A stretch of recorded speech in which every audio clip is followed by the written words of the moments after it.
And I bring this up because it was Sukihana that sparked the thought.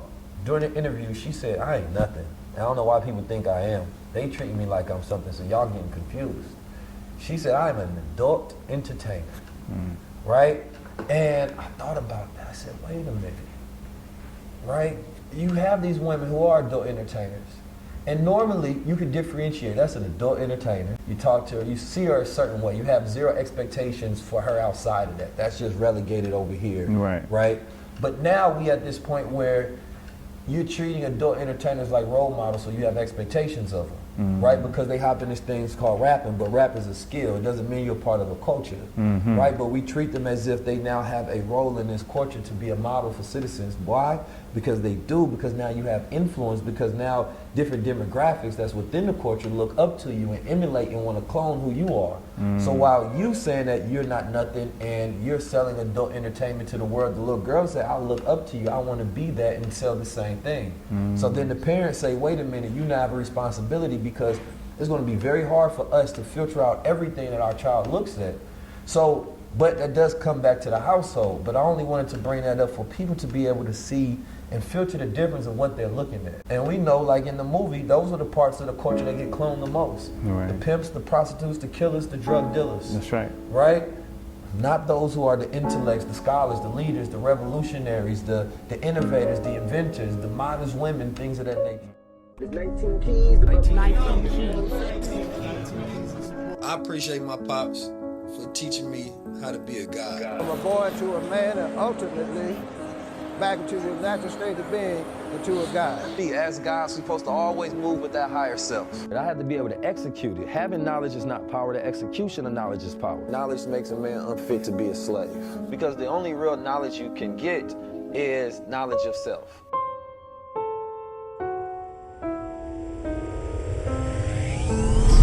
This is the highest level. The highest level is ownership. The highest level is power. The highest level is sovereignty. The highest level is higher consciousness. The highest level is when we own our own culture. Excellence at a very high level. Not eye level. A high level. It's time for a high level conversation. We're here for another high level conversation. 19 keys, and this is a high level conversation. Tap in with the guide.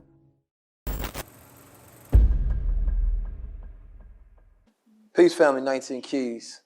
You know, in this episode, we did a lot of referencing towards who cloned Tyrone, and I like to call it who cloned the culture.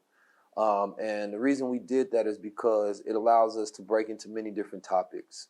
You know, just like that movie went into all of these different conspiracies and ideas and what we believe is happening by demand and what we thinking is happening by us. You know, we was able to go into all of those different dimensions as well. Hollywood is on a strike, so I don't think, you know, Jamie and Boyega could have these conversations, but if they were, they would have to, of course, come to high-level conversations. It wouldn't make any sense to go anywhere else. But we're not sponsored by Netflix, but if Netflix want to drop a bag, then they can. And it's one of those things to where, you know, only through, you know, years and years and years, they sprinkle in one of those films. It's kind of like The Matrix, where it opens people's eyes to the reality and validates what people have been saying. Only, you know, there's a small percentage of people who actually even believe or know what is the truth in the first place. You know, and we mentioned a lot of different, you know, conspiracies throughout this movie. You know, and as this movie, I'm talking about high-level conversations, that is. Because it definitely is a movie. And, you know, that's key to note because I believe that, you know, we probably inspired that movie.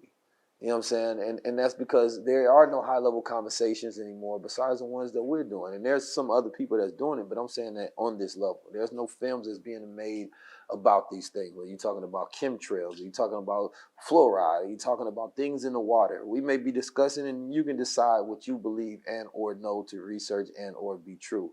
All we're doing is having a high-level conversation about it because the goal is not to force upon our thoughts on you.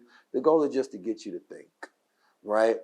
And there are many things that are happening that we have yet to uncover, that we have yet to know about, right?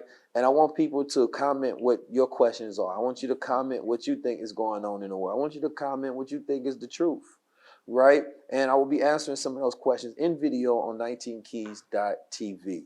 So make sure you go subscribe, especially on the audio side, because we're going to be dropping bonus clips and things of that nature that you may not hear here at all. So you have to make sure you are a subscriber on the audio side to get some of that bonus audio. Now, we had a very high-level conversation with the good brother KT, the art degree, and I believe that this is one of those legacy conversations. This is one of those historical instant classics that a person can go through, they can review, right? You're going to hear a lot of knowledge, but all I want you to do is just to think. That is my goal. It is simple, and it is nothing more, because the free man thinks for himself. Make sure you visit 19keys.com/KeysTV, and make sure you go to crowns19.com and get you one of these new crowns that's coming out soon, and much more. I appreciate y'all for being loyal. I appreciate y'all for always watching, always supporting, always commenting. You know, we have probably everybody watches our show damn near in the world, everybody who's somebody. And so we give the talking points to the culture. The athletes watch it, the celebrities watch it, the politicians watch it, the scientists watch it. People watch it to hate it, people watch it to love it, right? It doesn't matter as long as you're giving us that attention token and we can convert, right? And so that we can utilize that to make more, because we know as all the content that's out there is not enough that's high level. Peace. Peace, family. 19 Keys, back for another high level conversation. Today we have a beautiful opportunity to talk about the most necessary topics in the world. Things that have been the most highly debated, researched, discussed, fight about, right? And also, these are the type of discussions that are not normally had, right, on large scale. We all thinking and trying to figure out reality, but nobody can say conclusively that they have the answers. And even if they do, it will be violently challenged by somebody who believes of equal or believe they have superior knowledge and they have the answers too. Is the earth round? Is the earth flat? That becomes the question of reality. And now we have different people who have opposing so-called truths. Everybody is living in their truth while ignoring the truth. And now the truth becomes in quotation. It is now up for discussion. It is now up for debate. It is now up for opinion. Why? Because the truth is always fighting against the agenda. And the agenda don't care about the truth. So having discussions with people who are researchers, people who are scholars, people who are thought leaders, people who are invested in the investigation of the truth. And this truth may oppose what you already believe. It may oppose traditions, your indoctrination, your belief, but the truth doesn't care about your feelings. And although I may be empathetic, I don't care about your feelings when it comes to you in belief of your truth versus the truth. I'm just here to help provide you information that allows you to think. And a thinking man is the free man, especially one who knows how to think for self. That is a man who can do for self. The next guest that we have is somebody that allows people to go into the deep depths of their own thought process, to challenge reality, to see in new lens, in new scopes, in new ways, to see beyond the lens, to see beyond the screen and understand what was in the mind of the writer, to see beyond just when you're scrolling down social media to understand the agenda of what is happening. So as I talk to this brother, I'm led to this thought process about what is the truth and can we ever know it? When I believe about the truth, truth has to be an experience, right? It can't just be something that you read, right? You can tell a person that there's air in the room, but if they're choking, then that's not the truth. But the moment that their lungs fill up with oxygen, I just experience air, right? And truth is a breath of fresh air. My good brother KT, the arch degree, is somebody who is highly respected and coveted in the community of truth tellers, truth speakers, and decoders. A person that helps you unlock that third eye of seeing things not just from what people want you to visualize or what people want to throw in your imagination, but giving you the ability to architect your own thought process on what things mean, right? This brother is a healer. He comes from a family of thinkers. This family is actually one of the most prolific families in the histories of America, I would dare say. We've had his brothers on here, Blue Pill, Red Pill. I've even had high levels with his mother, Mama Pill, right? And his father is one of the most talked about thought leaders, healers, herbalists, influential people, right, in the 20th century. So it only makes sense that we talk about families. We talk about the Rockefellers and the Rothschilds. But what about the prestigious families that we have in America? Out of these melanated individual geniuses that are brilliant. And we can start to create legacies based on that. So in the fulfillment of that legacy, right, we have the good brother, KT, the arts degree, the high science god. Hey, brother. brother. That's what's up, man. Man, thank you for having me. Yes, sir, man. It's been long overdue. You spoke all of that about me, but I wouldn't even be here if you haven't done the great work to establish such a platform so they could be a voice. Yes, sir. To spread that message. So yes, sir. I'm grateful to be here. Well, let's get into it, man. Who cloned the culture? First I want to talk about these archetypes in our reality, right? Because I was watching the movie, and one of the things that really stuck out to me was not who was cloned, but who wasn't cloned.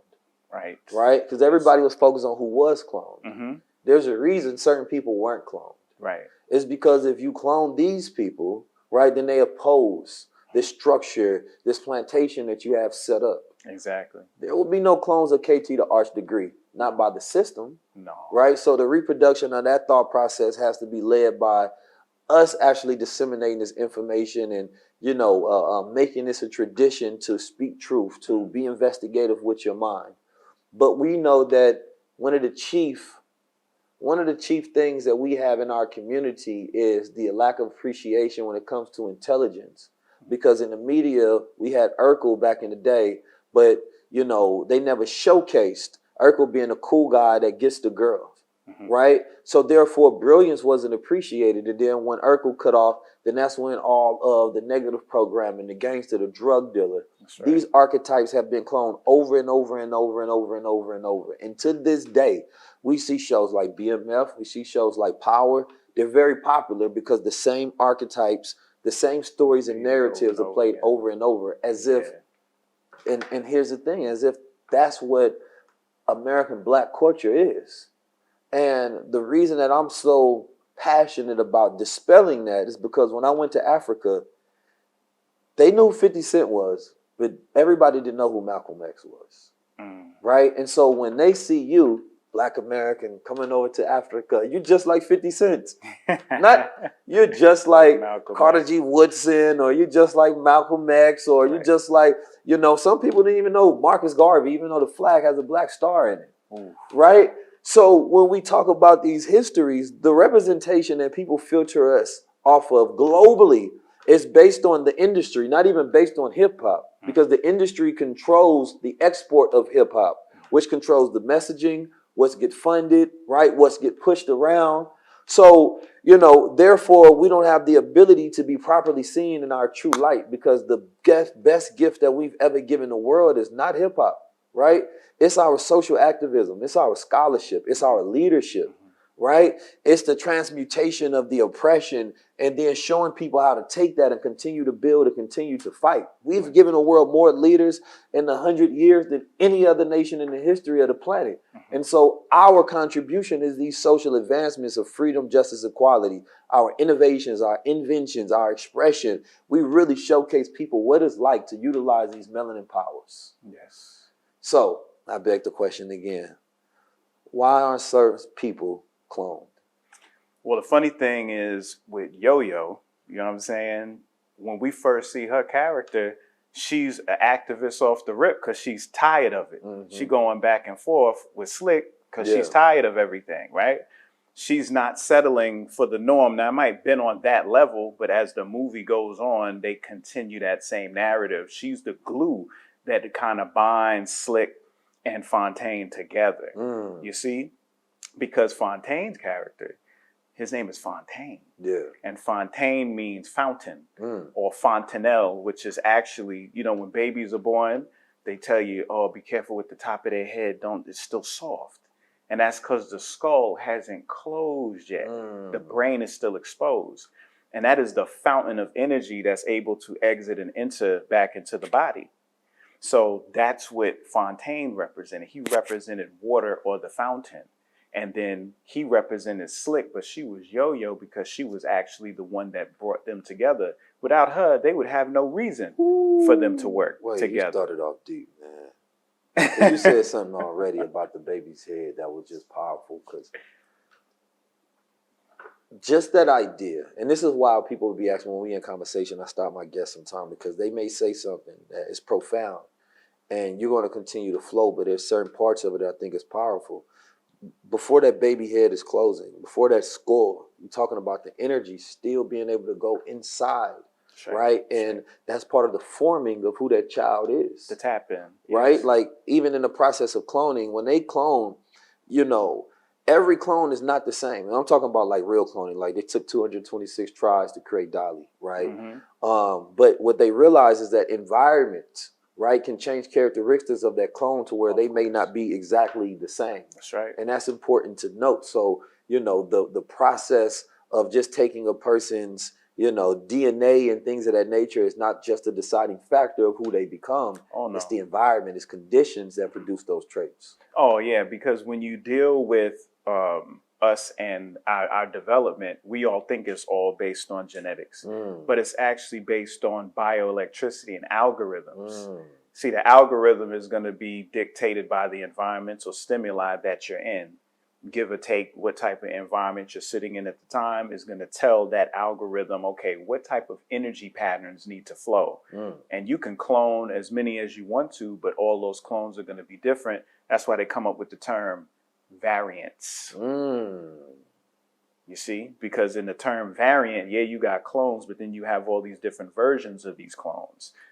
Because in the movie, we're watching the film the whole time, and they pulled the Kansas City Shuffle on us real hard because nobody noticed till the end of the movie. Wait a minute, his name ain't Tyrone. You know, the whole movie is called Tyrone, but he wasn't Tyrone the whole time. It wasn't until the end to let you know, okay, that cat was being cloned, but he was being cloned, and there was different versions of him. You see what I'm saying? And then even in cloning, as you said, the clone is never going to be the same each time. If you look back in the days with the Xerox copiers, if you copy a copy and copy a copy and copy a copy, that's how you get that 5 generations of assimilation that the senescent Fontaine was talking about. And it's interesting, his name was Fontaine, and I call him senescent Fontaine because he was older. And senescence is when our cells age, right? But if he's senescent Fontaine, then what they're saying is old water. And when you have old stagnant water, that's what leads to death. That's what leads to that type of self-suicidal thought process that he was in regards to performing genocide on his own people, because he was out of the light, underground, water wasn't moving, water wasn't flowing. That was his idea of moving forward. Now, this is interesting because you can watch the movie or you can just turn on social media and see the same movie. Yes. Right? The movie is called The Culture, right? But in Netflix, they call it Who Cloned Tyrone. Right. But The Culture and its representation today, we don't see certain archetypes cloned anymore. So if you go back to hip-hop in its early days, those rappers are not being cloned anymore. Those were old models. That doesn't serve the plantation, right? As the agenda continues to push forward. In that movie, they gave a great breakdown saying that we no longer just want them to be, you know what I'm saying, just replications of niggas that we know about. No, we need to completely whitewash their brains, right? So they're that on the outside and the inside. Now, if we look at the archetype of a rapper from the beginning, right? Just revolutionary, Ice Cube with Dr. Khaled, right?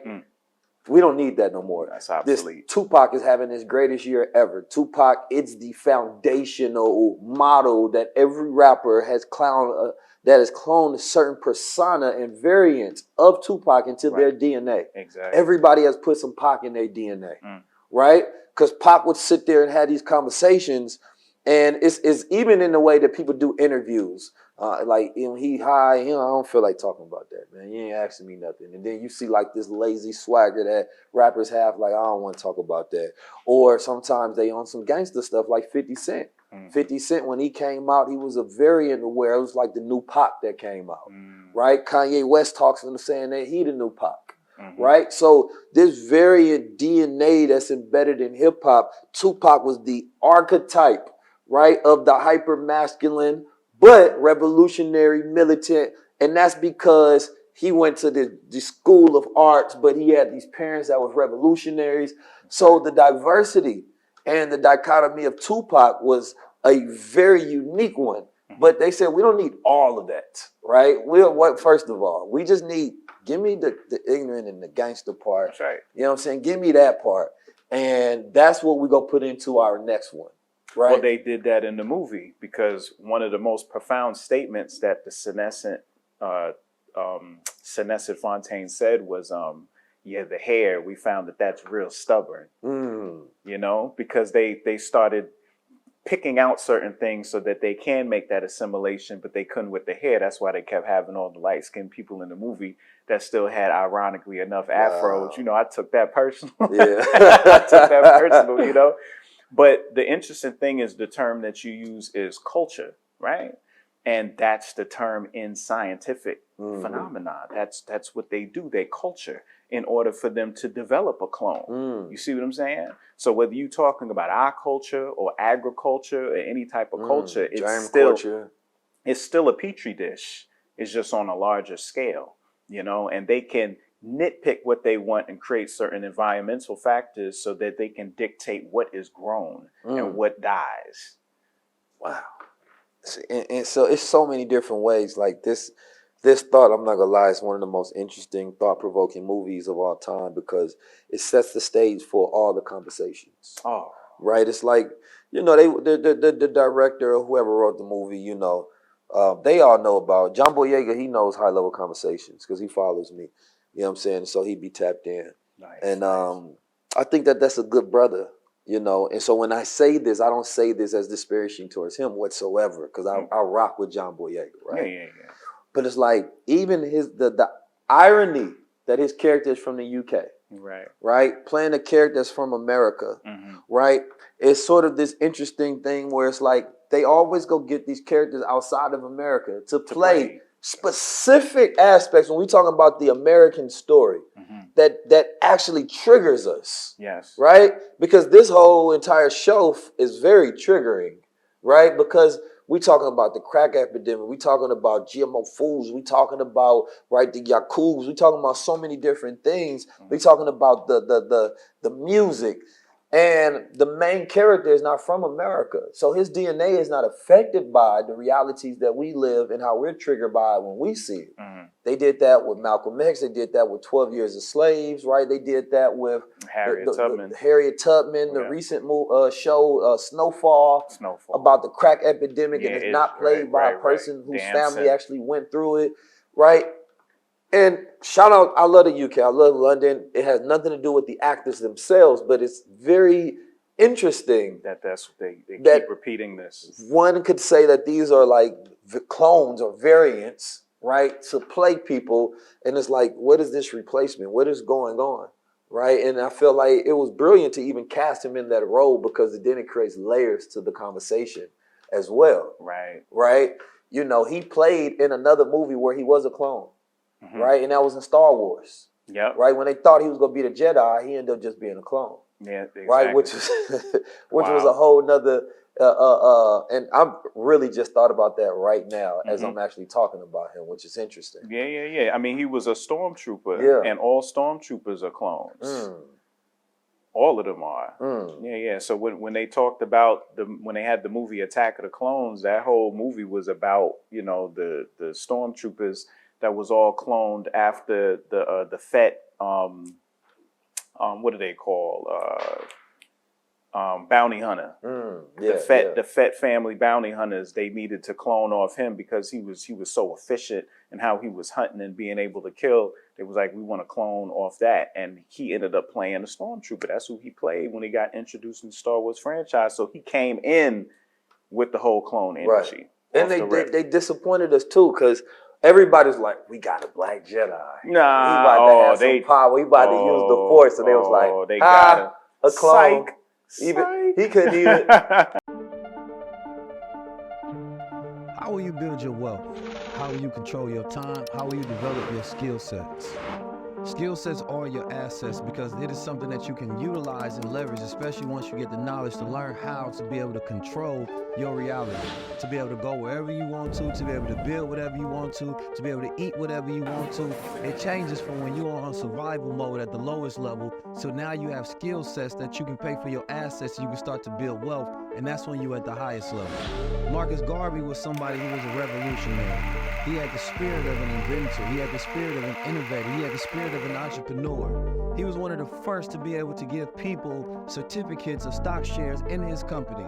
And now we are in Ghana. And that star of the flag, it represents his innovation, that black star line, because he's seen something another culture had and he wanted it too. And we see wealth being spread all across. And we knowing that the number one ways to build wealth is through the stock market. It is through investing. And one of those ways to invest in is options trading.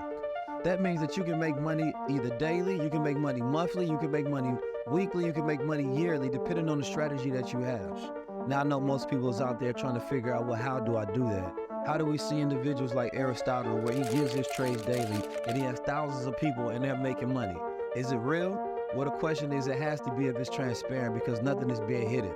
Now, what we want to do is we got something that we want to take 200 people with us, 200 people to the highest level, by allowing you to be able to join into the Honey Drip Network for just $25.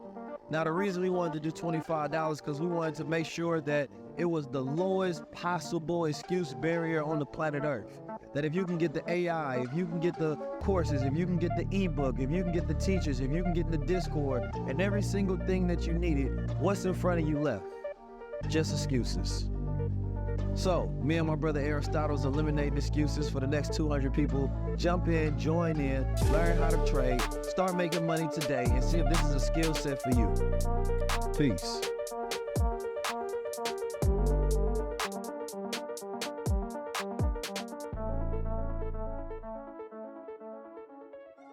So, anyway, like as we go into that like idea, because even the stormtroopers. And this is one thing that, you know, when we talk about these documented so-called conspiracies and things of that nature, they don't just affect the black community, right? Mm-hmm. White people are clones of other white people, right? This redneck clone, this racist archetype, right? We see the same things played over and over and over. There's literally actors and musicians that look exactly alike. Right. Like you could put them right next to each other and be like, okay, those are the same people right there. Because you got to think in Hollywood is now going against like the patriarch, if you will, to this blonde-haired, blue-eyed white savior man, right?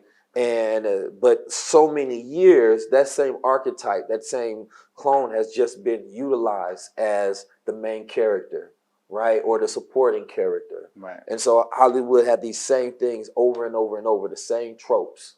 But now we're getting to a place where they have a new variant, right? And these new variants is based on the person's sexuality, it's based on a person's gender, right? The variants don't go into too many different aspects of their diverse of thinking and their ethnic backgrounds. It really just goes towards more so gender and sexuality, right? So you replace one character with another without actually giving a true spectrum of diversity, right? Which would be having somebody who thinks like you or somebody who thinks like me, right? That would be a real display about how we are and where we are in society and the different diverse backgrounds and ways of thinking that people have when it comes to scenes. So scenes would have to change, right? The way you show the character live life and their attachment to certain feelings will have to change, but they ain't got to do that now. Right. And that, you know, that boils all down to neurocinematics. You know, they understand that there's a science to the film, you know, and the reason why we are always at the center of it is because the thing that separates us from everybody else would be our melanin. And most people, they try to grasp like, okay, what does melanin exactly do? You know, we know it absorbs all frequencies of light, but in order to really grasp what melanin does in regards to our body and then be able to apply that, is the fact that melanin is a screen. So if we look at the sun as a source of light, which it is for our health and our body, people ask me what to take all the time. I'm like, you need sunlight. That's what you need, right? Yeah. So if you go and you sit in a theater to watch a film, everybody knows that whatever you're watching, it's not in front of you, it's behind you, being projected. There's a projector that projects, and there's a beam of light. And in that beam of light is the whole movie or knowledge and information. Now, we could all pivot ourselves and look up at the light, but nobody does that. Everybody looks to the screen because that's what melanin does with our light source energy, is it organizes and makes comprehensible the unpolarized infinite information that exists in the light. It makes it legible in our body. So the reason why we're always at the center, even when you're dealing with Hollywood, is because melanin is the screen.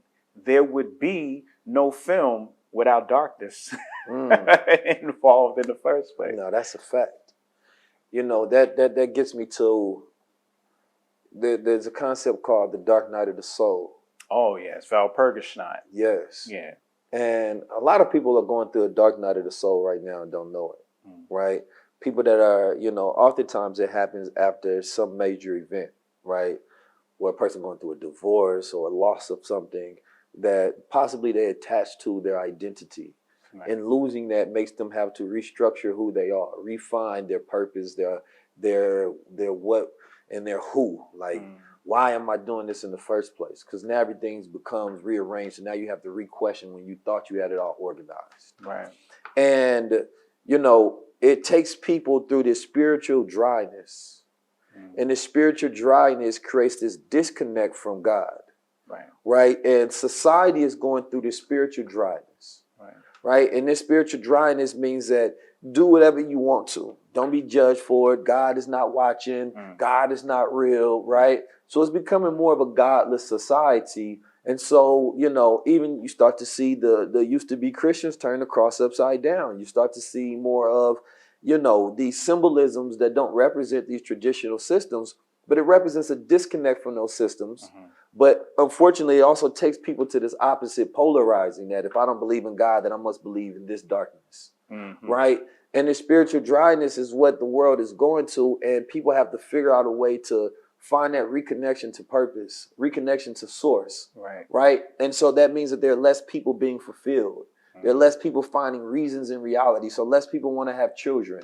Right. Because they're more driven by earthly things than godly things. Right. That connection to divinity makes you think about, right, things higher than self. Yes. But when you disconnect, all you is thinking about is self.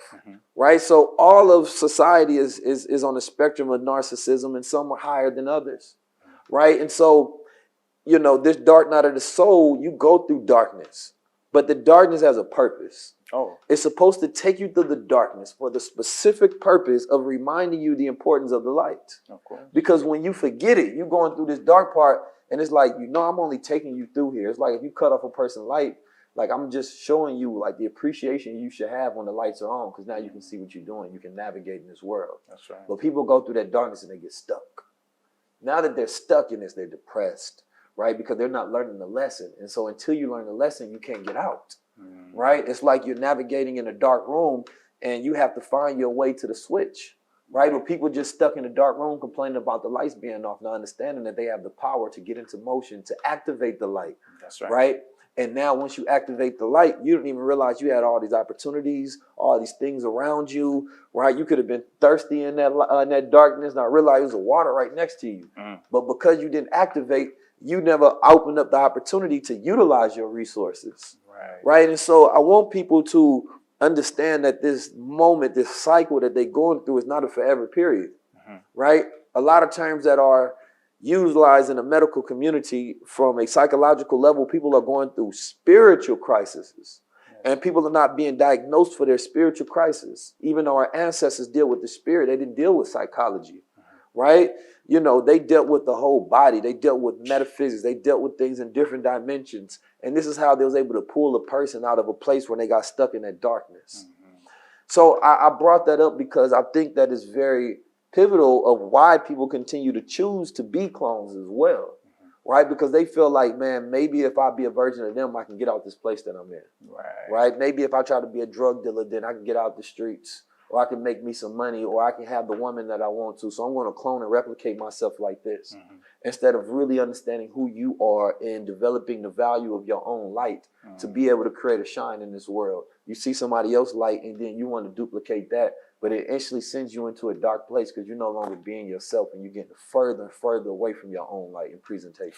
Yeah, the not being original, you know, that used to be, you know, and speaking of hip hop, that's what made it so profound, was to copy someone is how you became a loser. That's how you were lame. That's a fact. If you copy anybody's style, it was over. It was a wrap. Now it's like you're supposed to emulate everybody. And the interesting thing about darkness is you're supposed to embrace it.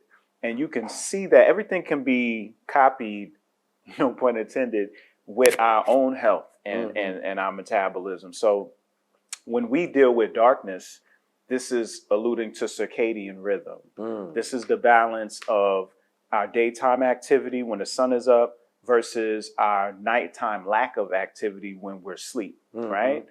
But we live in a society now where we don't accept the dark because we're dealing with Edison's creation of the light bulb and blue light toxicity, which specifically destroys our health. And we have chosen to choose the light of man over the light of God. Because the light of God is the sun. That's the full spectrum source of unpolarized light that showers upon all of us every day and gives the world what it needs. But we don't go outside. We don't ground. We don't sun gaze in the morning. We don't expose our skin and get our vitamin D from the cholesterol embedded in the subcutaneous fat on our skin. We don't do that. No, we stay up till 2 in the morning, 3 in the morning on a phone with a color temperature of 55 to 7,500, equivalent to 3 p.m. in the afternoon, telling our body that it is daytime. So when we're supposed to be going through our darkness, where we specifically would be making light within from the DMT we make from decarboxylating our melatonin through deep breaths at night when we sleep, we're skipping that process. And we're deciding to deal with the artificial blue light at night, which destroys our process of properly going through the darkness. So what I hear when I think about that is during the daytime, so the universe is composed in a cosmic order, and our bodies is directly connected to that cosmic order, right? And everything has a rhythm and a pattern and a cycle.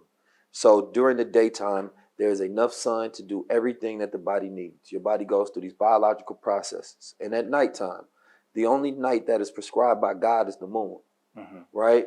Man created, you know, lights and things of that nature, which is an amazing invention. I'm glad we got them, right?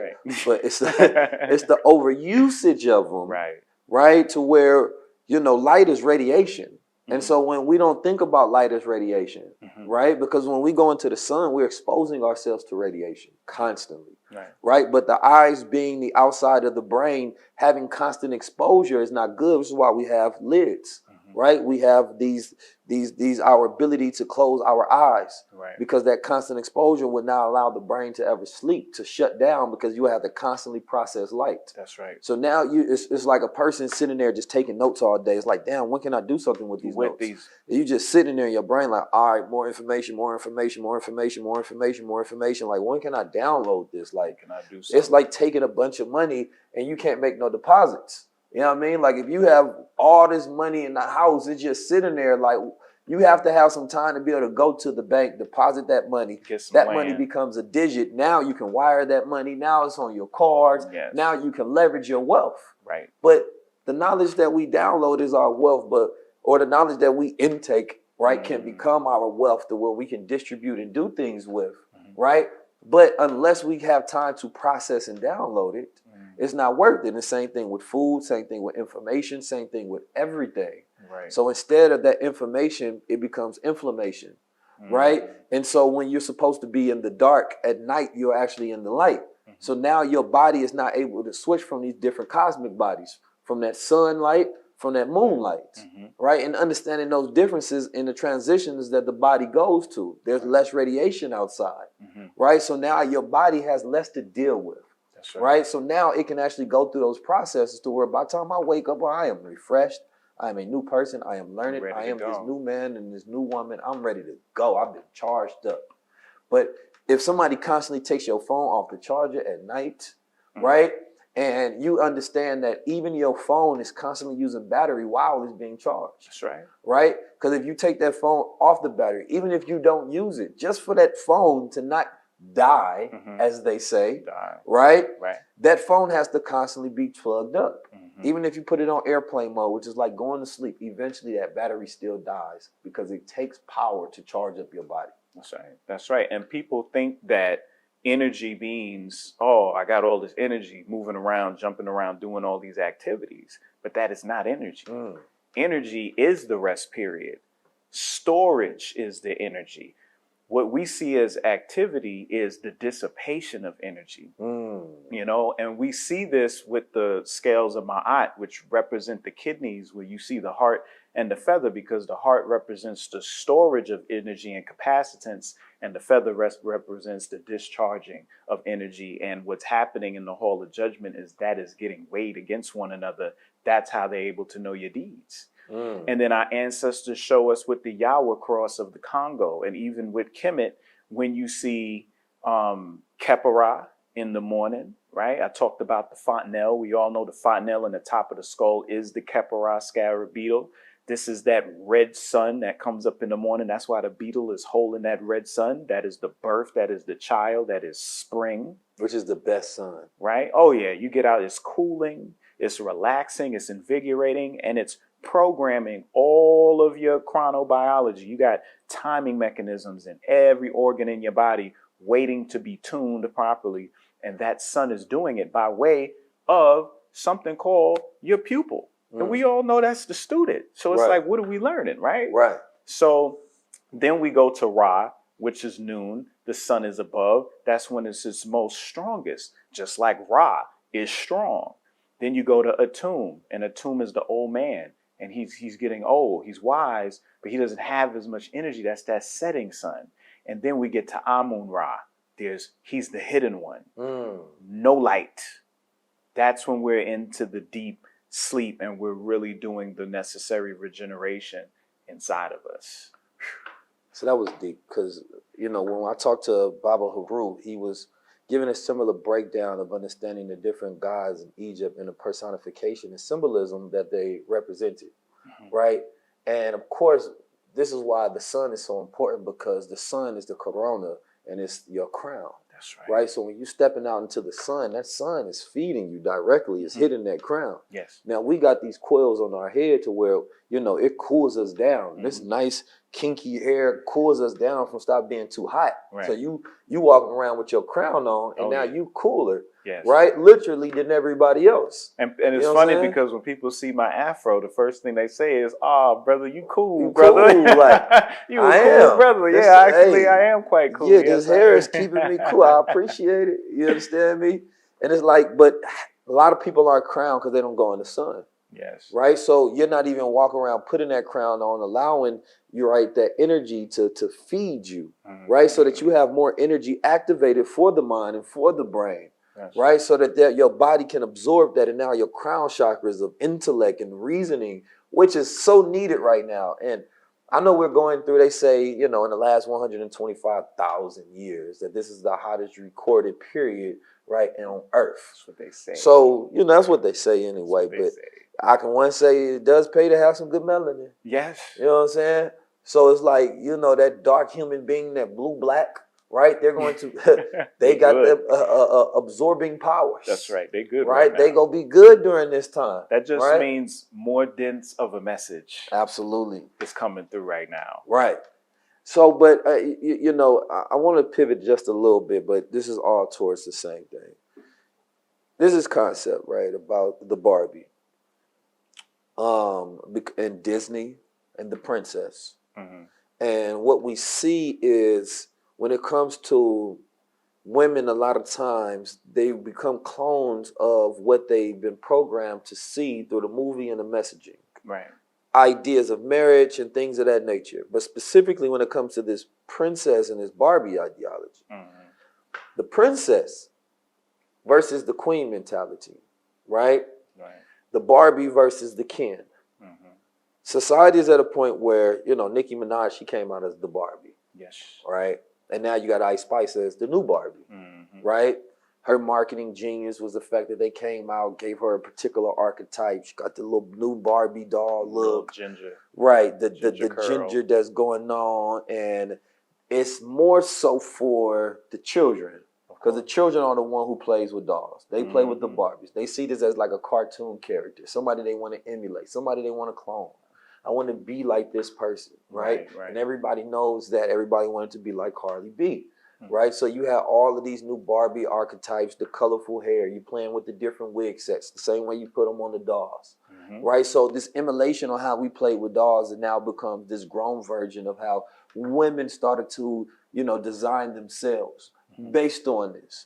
And then, you know, coming into this princess mentality, right? It became, you know, instead of ever wanting to be the queen, the princess is the most desired position, right? Even though for a king, he doesn't need a princess, right? Even though society has the wording of, oh, be my princess, I'm going to treat you like a princess. Why? But the princess has no responsibility in the kingdom. The princess is not the one that's going to help you protect, help you build, provide. She's not the one that's going to be your second pair of eyes. That's not it. The queen is your commander. That's right. She's your consortant. She's right there with you, letting you know, I don't like the way they doing this. Or they think you weak over here. Oh, you got to make sure you strong. You know what I'm saying? That's right. Like she is that one there for you. Why? Because she has equity in the queendom. That's right. Right? She has equity directly in it. She has position and royalty. So she knows taking care of this, take care of me. Right? I got to make sure that the king is protected and with peace so he can rule royally over the kingdom. That's right. Which that is a microcosm of the house and the family, and or if a man has businesses and institution and power in the world, it's the same position. But when a king is out there, right, and he can't find a queen, he settles for a princess. The princess just wants to receive. I just want the royalty. I just want the gifts. I want to be showered. I want to be loved, and I want to live in the softest life that I possibly can without having to do anything. And I might just go brag to Papa about it. But if that's your princess, then that's your daughter. Right? That's the problem. Right? So that's not your equal. Right? That's your daughter. And your daughter has to do what you tell her to do. She has to follow the rules that the king says. But if it's your queen, that's your wife. Right? And that is not just your housewife. That's your business wife. Right? And it goes into, I think, a very, you know, beautiful picture. And it also goes into why society is the way it is, because we have a lot of princesses and the men want to be princes. See, the king steps up and takes responsibility. He knows he has to lead. I don't even want to, but I'm going to do it anyway. Got to be done. These are my royal duties. That's right. Right? The king has a duty and an obligation to what? His people. So that's when you see a man moving kingly, is one who moves like that steps into place and position to duty and responsibility and to valor and to honor. Man, that man is masculine right there. Right? Then he has his team. That's his knights to make sure that everything is protected, because everybody's duty is equally important. Otherwise, this thing fails. So his team ain't just there to goddamn hang out with him. Right? No, the king hangs out with advisors. The king hangs out with other kings. Right? But when the kings get together, they doing business. When he with his homies, those the knights. They making sure everything protected. And the knights also taken care of. They got their own lands and things of that nature. That's right. They got their own wives. So when you got the boys that want to be princes, they don't want to develop and live in their potential. They often show the princes this son that don't really want to be king. Right. Right? He tried to fight against it. He just want to go fall in love somewhere. He want a Hakuna Matata. Hakuna Matata. Yeah. So this is where we are right now, and because you have an archetype of a thought process in your mind to where you can say, "Oh, I did see that on the movie." Yeah. Why you think it's shown so many times? Well, you know, it's interesting that the thing about princesses is it's not so much the problem of being a princess as there's no queen over the princess. She has nothing to aspire to. No ascension. Because the women that are the age of being a queen, they're usually princesses too, that are looking at the new princesses and don't want to give no game. They're vying for the same position with the kings. They're fighting with one another. The attention, the adoration, and afraid of replacement. Instead of them instilling in them the necessary principles to raise them up so they could become great queens. Because that's the beautiful thing about being a princess, is she can become a queen, but there's no one to bring her up on game to do that. So you have men that want to do that. They want to raise the princess up, but she's still lacking because she needs a queen to do that for her. And that's what's missing. You just case closed that one. But that's half of it. The other half is this.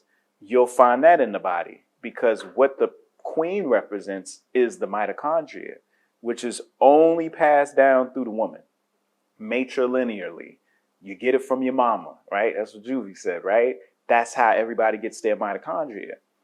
The nuclear genome, when we talk about genetics and mutation and everything like that, that would represent the masculine side. But that doesn't govern what happens in the body. What happens in the body is based on, like you said, that person that is by your side. Nah, I ain't feeling that. Do this. Don't do that. Nah, And you're trying to. That's that mitochondria. That's your metabolism. That's your light processor. That's that connection to source that is constantly there, making sure that the body is working on all cylinders. And when that mitochondria is not, that's when the nuclear genome starts to mess up and starts to make things that is going to produce a cancer or inflammation or autoimmune disorder. But as long as you get that queen in that proper position, then that nuclear genome is going to do everything it needs to do. That's deep. Because, as I analogize that, because when I listen to you, I get thoughts. The queen is the moonlight. The king would be the sunlight. I handle the day, but when I'm not doing things, it's handed over to the queen. That's right. But people are ignoring the queen, right? Instead of listening to the moonlight and allow those bodily processes to happen to where you can be, nourished and nurtured, right? And so you can download and process, and you can be in rest. You can be in calmness. That's right. Right? You can be at peace, right? They're ignoring that. And so instead, the moon is pulling on their emotions, right? The moon is pulling on their body of water, right? But it's supposed to do that when you in rest state, right? Instead, people are restless. That's right. And they're up and they're not listening. And so when the moon pulls on your emotions, you feel triggered. But the moon was just trying to bring awareness to you. The moon was just trying to give you some rest and peace, but now you don't want to hear it. Now you want to rest in peace because you're tired of hearing it. You know what I'm saying? Now it's a problem.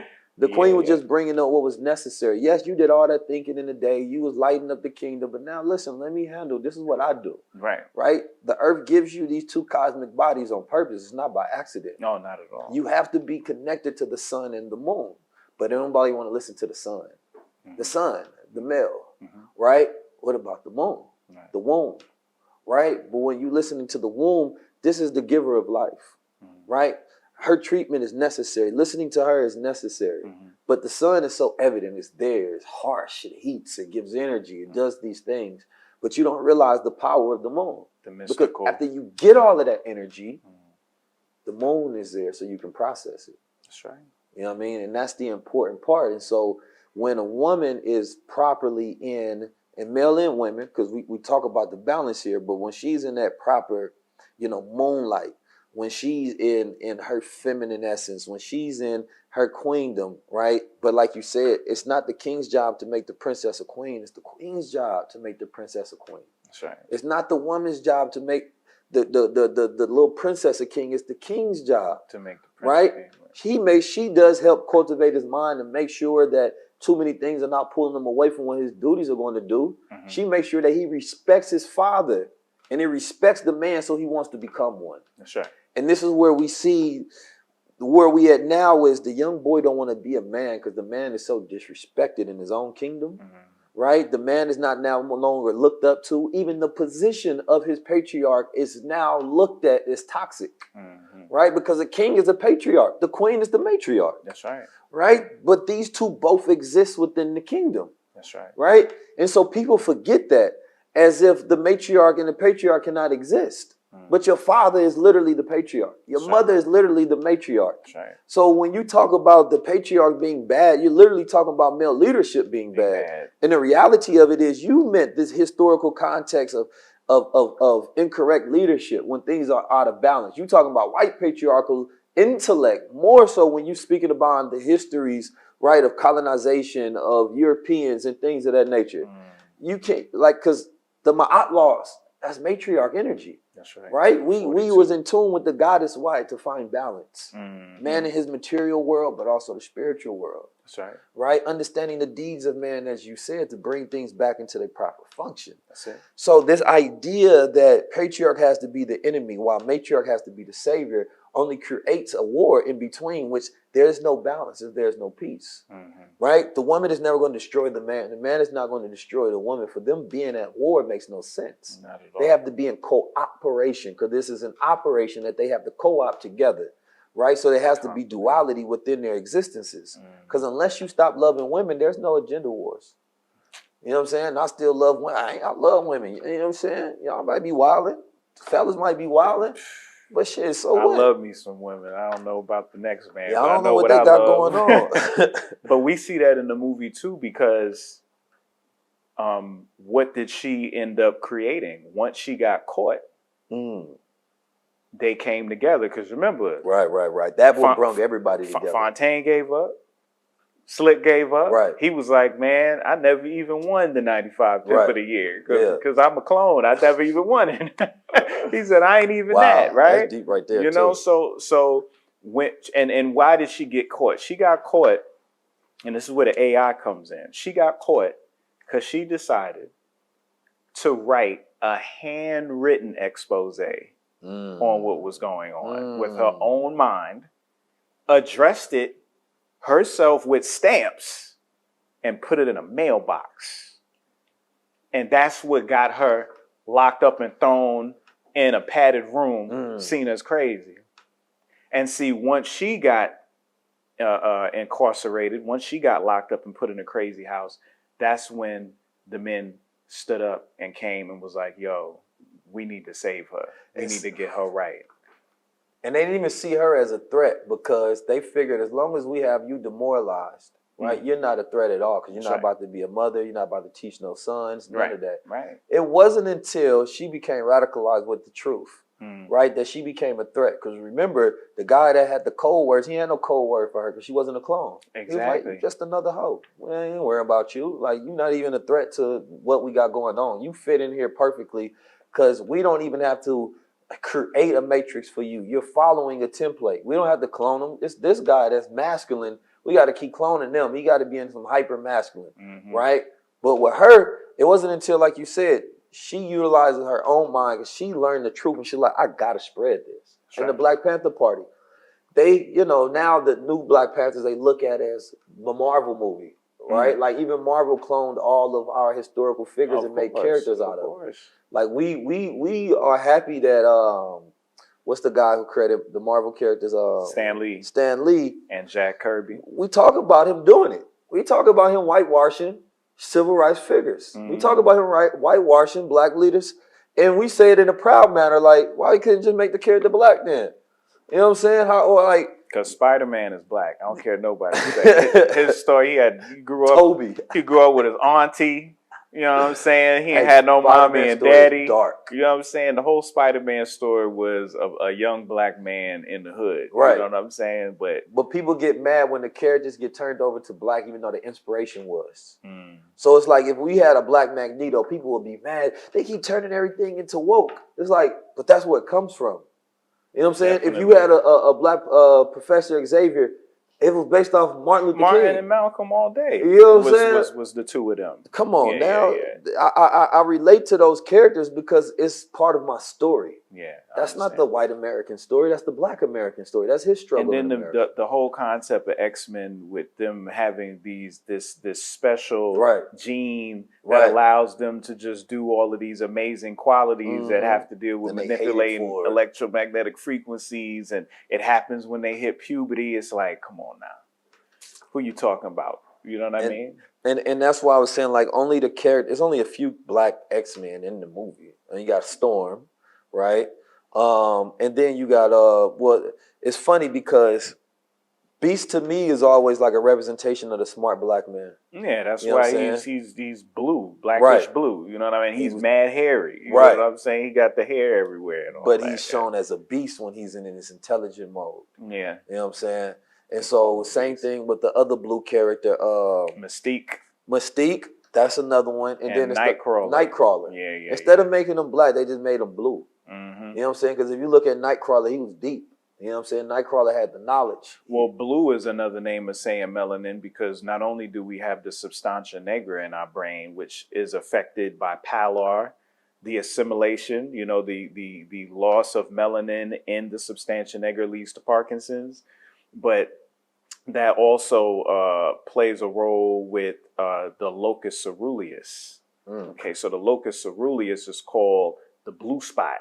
So you got the substantia nigra, but then you also have the locus ceruleus, because, you know, ceruleus or cerulean is the sky. So you have the blue spot. And that's why the blue light affects us so much. Because we do say black blue. That's right. That's right. You know, you think of Miles Davis, you know what I'm saying? You think of the blues, you know what I mean? Shoot, even my brother. Right. But it's funny because it's like, I know Dr. Wesley documented some of this talking about the black is blue, because when you go look throughout antiquity in the representation of gods, you see these blue gods. Right, but that blue, like Vishnu, yeah, but this was representation of blackness, but it was representation of the light coming out of that blackness, turning the hue into blue. So when that light hit in that darkness, right, and it shines, and that's when it creates that blue hue and reflection. That's right. Right, but that's why we say black bluish. But it's like when you see somebody, and we don't think about it because this person's not actually blue. They're really, really dark. Right. But this has been programmed language that has been turned down because it comes from the original, right? Seeing that blackish bluish tone, and when we had a higher resonance of biophotons through our bodies. That's right. Right? So a lot of our luminescence, right, has decreased. Right? So we're not emitting that amount of light that like we used to. Yeah. So, you know, everybody ain't that blackish blue, right? But everybody comes from that. Right? And now, that's why we're so addicted to the blue. Yeah.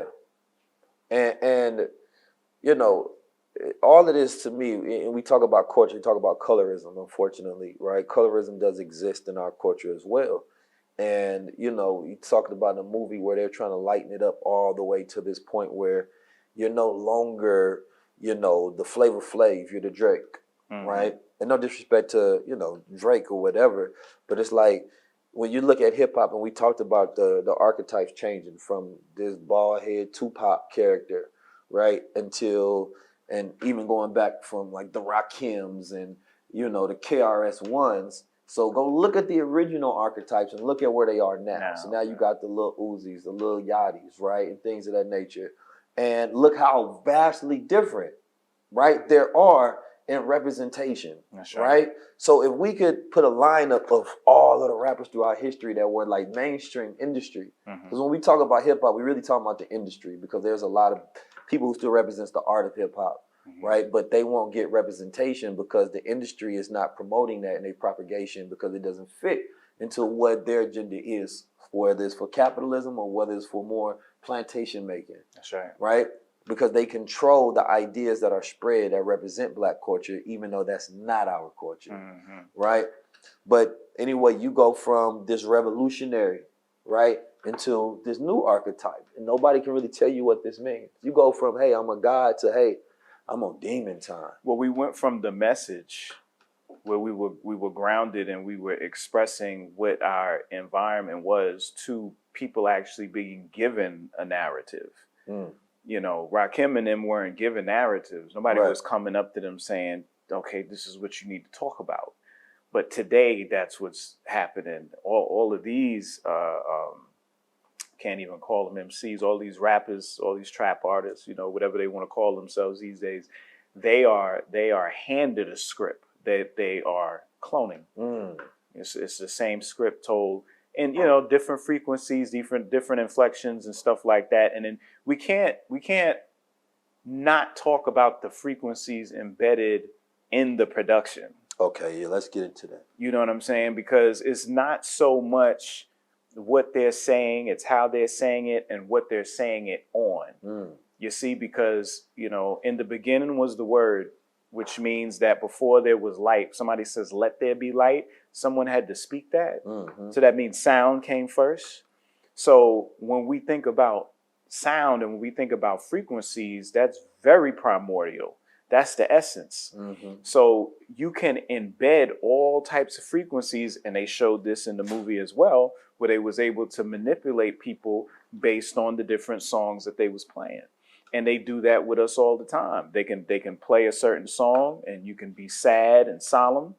You could play another song, you could be angry and lit. You could play another song and, you know, you could be impatient. You could play another song and you'd be happy. They know how to go through the whole variety of all of our emotions just by triggering based on frequencies, because emotions is based on water, right? And water is affected by sound.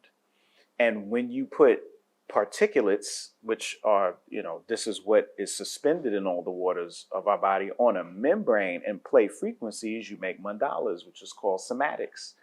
Well, what if I don't want to make harmonious, beautiful geometric designs? What if I want to do what Masaru Emoto was able to show and show dismemberment?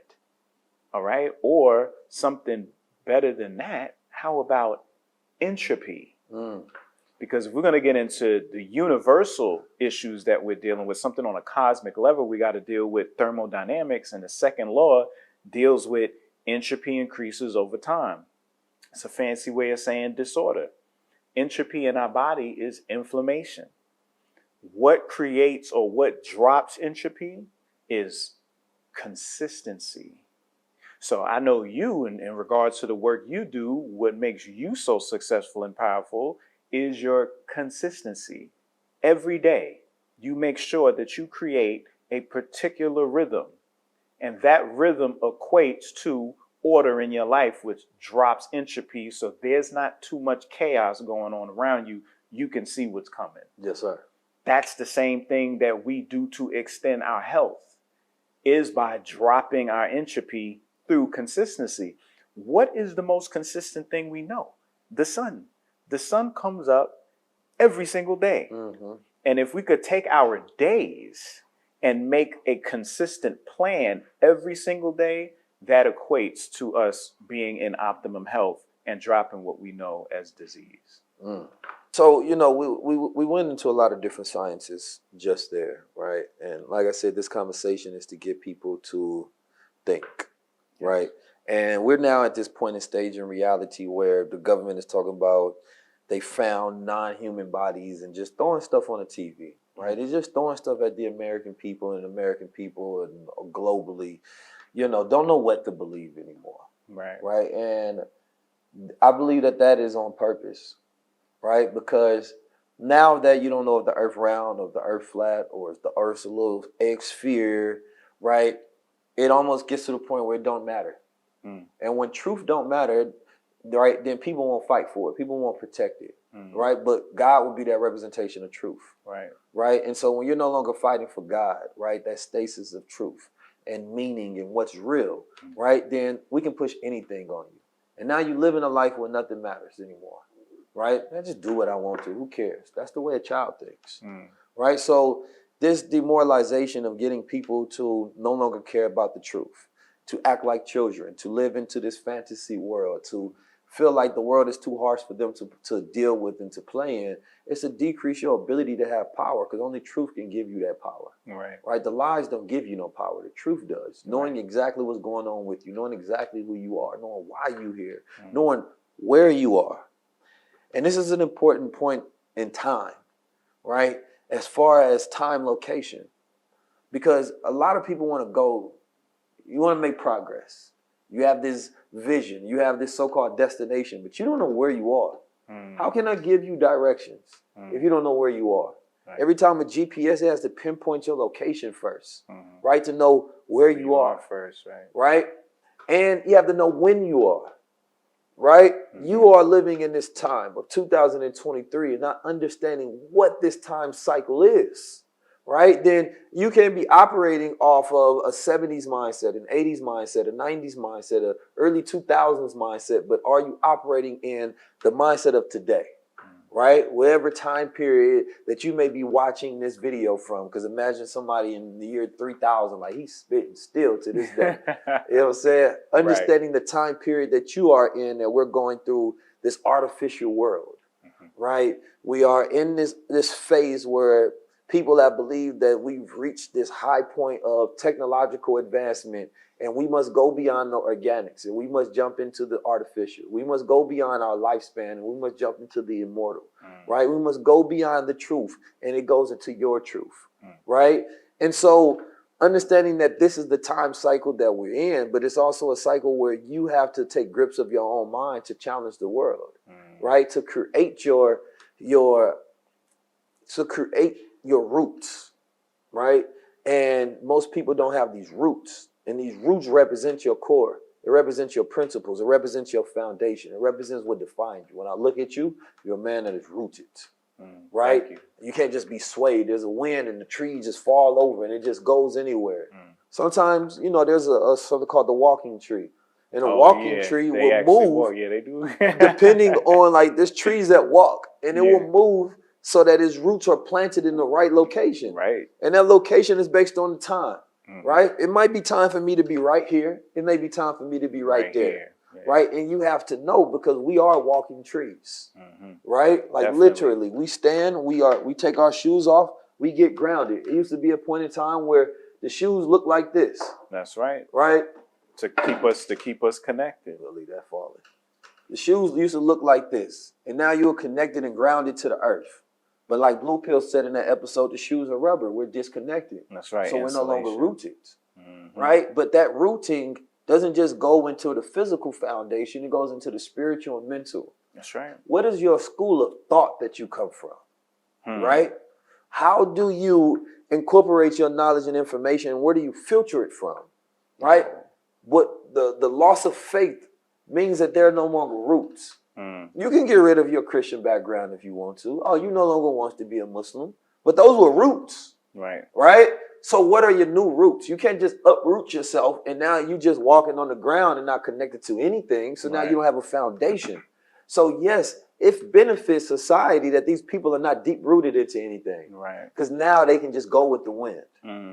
Right? So I want to talk a little bit about mystery school and, you know, the initiation into finding roots.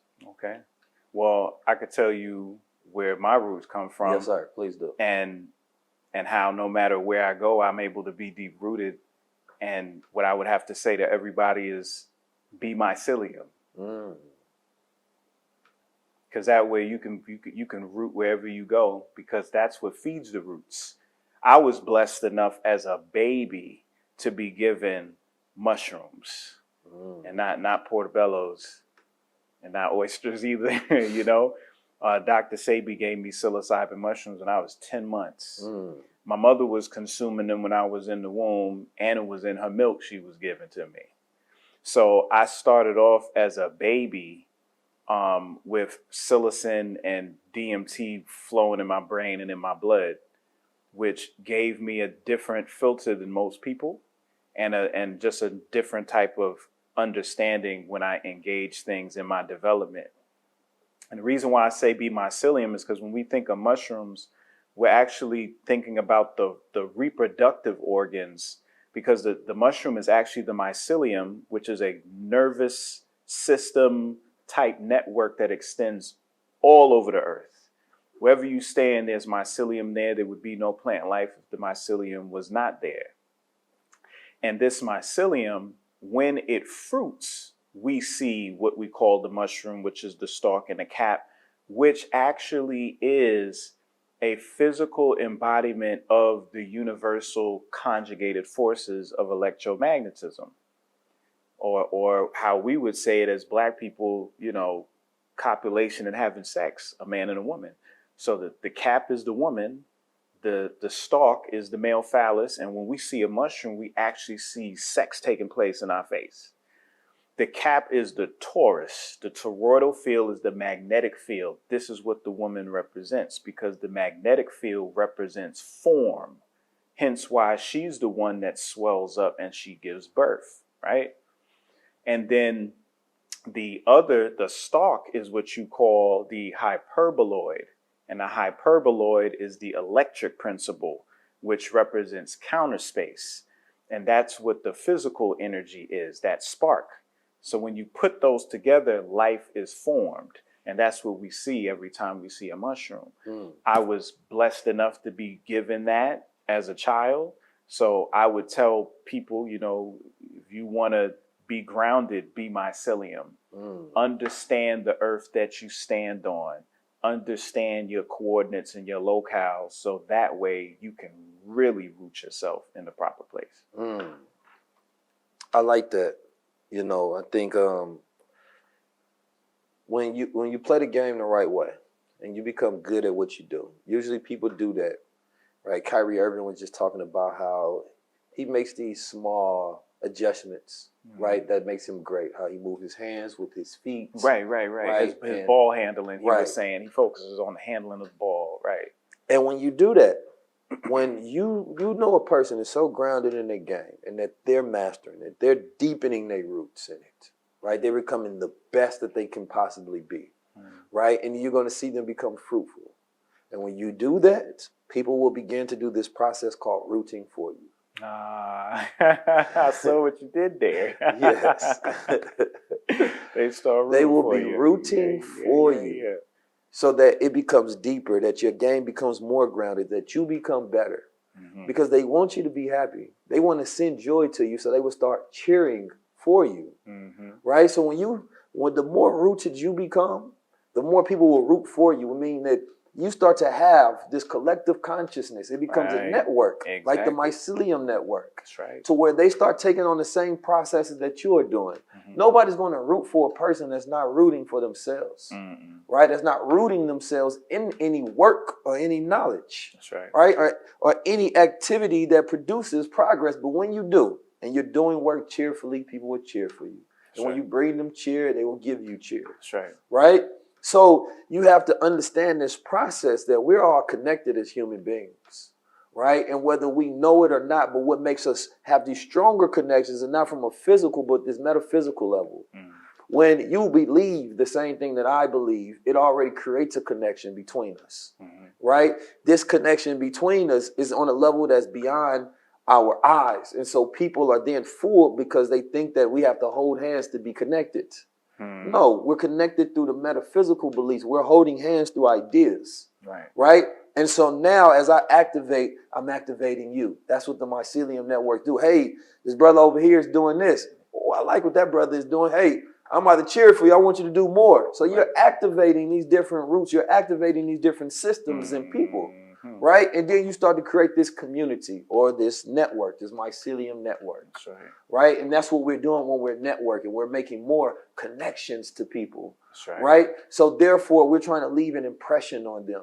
Right? I want to make sure that a part of me is in you. Part of you is in me. That's right. So now, you know, that's why it's imperative to be careful on who you connect with.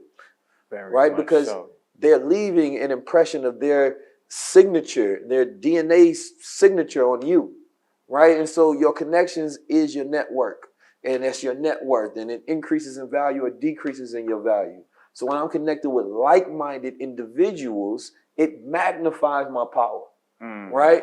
it magnifies the intensity of my ability to bring things into reality. That's right. Right? And so now my intentions can be easily brought out much faster because of my network. Right? So now, you know what? I don't have the money for that, but it's in my network. So as long as my intentions, which are the tens of energies that you're putting into something, now somebody in that network will share that intention and they will give you energy to bring that about. So the energy is the form of currency, right? Or the people say, well, I don't have that currency in wealth that I can just pass over, but I can give you my attention, which is another form of energy and currency. That's right. Right? So thank you, because now I will help you manifest this even more, right? And everybody is a part of these networks, and we think that space divides us. When you study quantum physics, you know that we're not divided by space. No, space is what connects us. Right. You know that atoms can be connected through superposition regardless of where they are in the universe. That's right. And that's why we have cell phones. Exactly. Right? If you thought that space disconnected is why you think you got a signal. Facts. And there's never been a technology on this planet Earth that wasn't based on the human design. That's right. Right? So all the greatness that we see, the phone is a clone of the mind.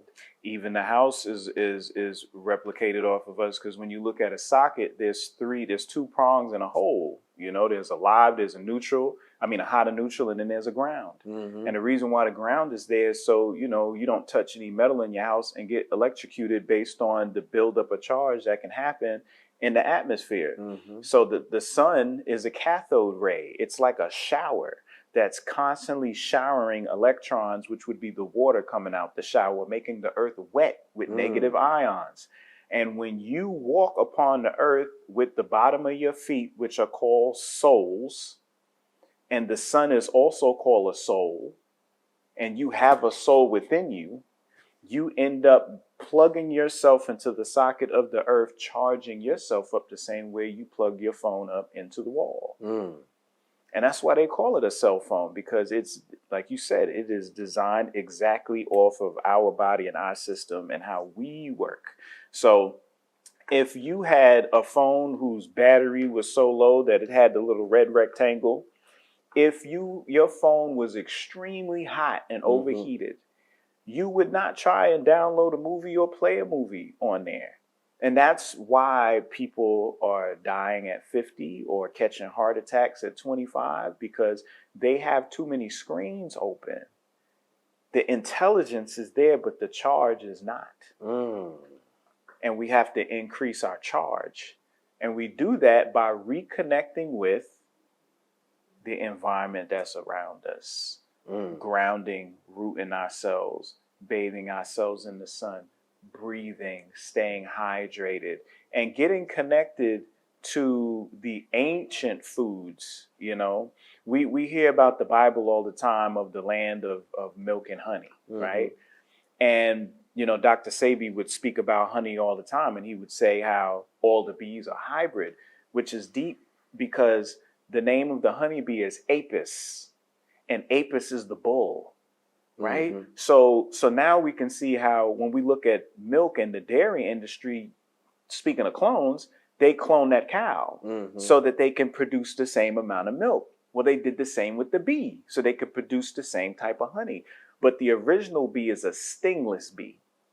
And this stingless bee that comes from the tropical regions, one of the best ones come from Honduras, produce a honey once a year that has the rarest sugar on the planet called trehalulose. This is a sugar diabetics can take. It helps against caries of the mouth, which would be cavities. But one of its most profound properties is its abilities to be able to help with cataracts and glaucoma and all the eye diseases. So when we're talking about sight and vision and taking in the sun and sun gazing, how much more efficient can all those things become when your eyes are actually working at their optimum level, which happens when you cleanse your eye with this special type of honey.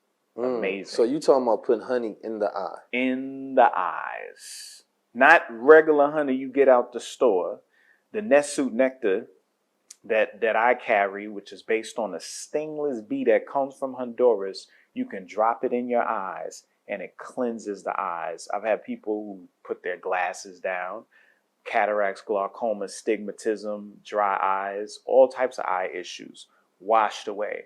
Because as you mentioned earlier, the eye ain't kind of like the brain.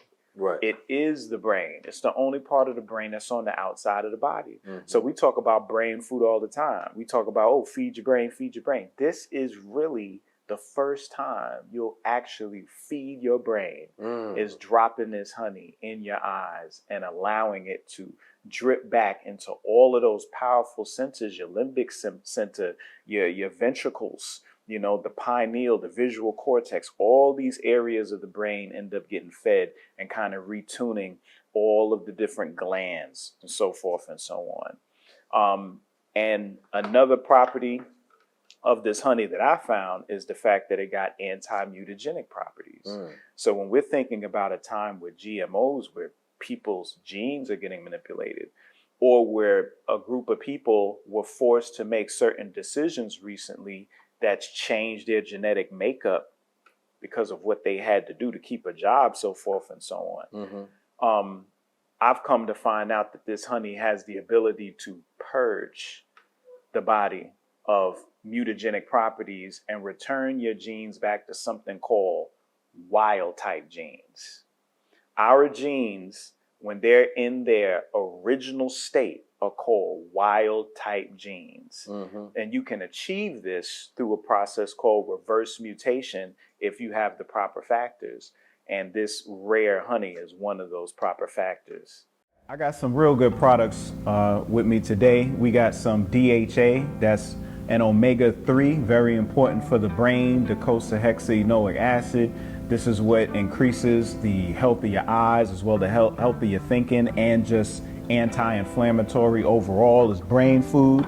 We got chlorella. Chlorella is one of the best chelators. This is what is getting all of the heavy metals out of the body. So for a lot of people dealing with heavy metals in the body from the dyes and the chemtrails and everything like that, this purges a lot of those heavy metals out of the body, chlorella. Histonic is for genetic protection. This is for protecting your DNA. You notice it's in a small dropper bottle because it's very, very potent. It's going to help your DNA stay more protected and cleansed. We got Nervino for the nervous system. This is for the brain. This is for the entire nervous system, cognitive function. This is our nootropic. For those of y'all in temperate regions that don't get that UVB like you need, we got active vitamin D in vegan form. This is vitamin D3 called Sotriol D.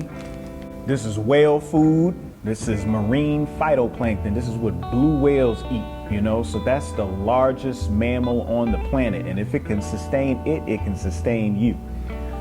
You hear about sea moss all the time. We got the premium sea moss, Purple Chondrus crispus. This is in its raw form, so you're able to make your own gel. This is Meluminous B. Meluminous B is actually a diabetic formula. It's a blend of 13 herbs that Dr. Sebi would praise. They all come together in order to help people who got diabetes, kidney issues, liver issues, and anemia. We have some of our great bulk herbs from Honduras. We got Palo Guaco for the lungs, as well as for anxiety in the brain. We got Cucumeca for iron and anemia, as well as libido. We got Contribo. This is for purging all the mucus and fatigue. And then we have Mucilate, which is great for inflammation and other anti-inflammatory issues. Lastly, we got the cream of the crop. This is Nessuit Nectar. This is stingless bee honey. You're able to drop this honey in your eyes for glaucoma, cataracts, as well as any other eye issues. You can drop it in your ears for ear infections. This is great for wound healing, and you can also ingest it for anti-mutagenic issues, trying to get rid of mutations and things of that nature. It has trehalulose in there, which is good for diabetics, and it just tastes amazing as well. But these are the products that I have on me right now. I got a whole lot more products on soionicbotanicals.com. So if you go on there and you use the promo code CLONE, CLONE, you get % off of anything and everything that you find on the site. This is KT the Arch Degree. Peace. I was looking for an article that my mom had sent me just a second while you was talking, because you prompted a thought process that I had. Okay. One, I forget what it's called, the process. But when we talk about foods, like people smoke weed and people act like weed is the only herb on earth that works. Like it's the craziest thing, right? that's the idea. And I know weed is popular, and people making a lot of money off of it, right? Yeah. It has incarcerated a lot of people. It has financially freed a lot of people. It was one of the first products that I sold and marketed and branded. Right. But right now people are not smoking organic weed, right? No. When I smoked weed, it was that Reggie Miller in comparison to what's going on out here. Oh boy, they got some things like out that here. regular weed, you get a nice little vibe. You might float a little bit, but it's not comparable to like crack and opium. Like this new weed, they taking the dabs from 98% THC, and that increase of THC, it can create issues from a psychological level, right? People are I forgot what the process is called when the man starts to grow boobs, but this can be attributed to some factors, right, when it comes to smoking because of the processes the increase within of the body. Right. So, as we talk about different things that the plants can do for you, the herbs can do for you, right? And if a person took a list of everything that they're doing now, right, just take a list of everything that you currently eat, everything you currently smoke, the way you do it, right? And then look at your body, right? Go get diagnosed and figure out everything that's wrong with your body, right? And now you have to weigh your lifestyle, right, versus your diagnosis, right? Because people never equate the two, right? So it's like a person may be like, why would I put honey in my eyes? But why would you put all of these dyes in your body, right? One is natural or real and organic, because the word natural means all sort of different things these now. days, right? Right? One is actually real that comes from the earth, and another one is made in the lab. Right? So even in the movie, it talked a lot about the different foods and how the chemicals were being put into the food, right? That's right. Increasing it changes of mood, right? Irregular behavior that normally wouldn't be there, and they was doing it in what would be a food desert. That's right. So they wasn't showing them, they didn't show them put it in the fruits, even though now we talk about GMO fruits. That's right. They talked about putting it in the chicken into the restaurants. Why? Because they know that these are where the habits of people go to the most. Exactly. Right? They're not going to the health food section the most. So why would you put so many chemicals in there? Right? So they know that I'm going to put into something that creates, like you say, a habit. Right? So now they're going here consistently, because with anything, you have to keep dosing a person. The human body is very strong. It detoxes on its own. Like it's going to try to cleanse out anything that's not supposed to be there. And get stronger. Right? But therefore, you have to keep taking it the same way we tell a person to take the gold or take lion's mane. And it's like, not one time. Like it has to be in your body consistently over time for it to continue to work. That's right. Right? But people be wanting these magical things to happen, and then after that it's done. Like, no. Dehydration comes about, a person gets hungry is because the body is constantly going through process. I'm absorbing it and I'm creating something new, right? But today we have all of these habits, but we don't really think about, right, that process of we're manufacturing who we are, right? We're manufacturing disease. We're manufacturing poverty with our habits. That's right. Right? None of these things will happen naturally if the human being lives correctly. It's a lifestyle.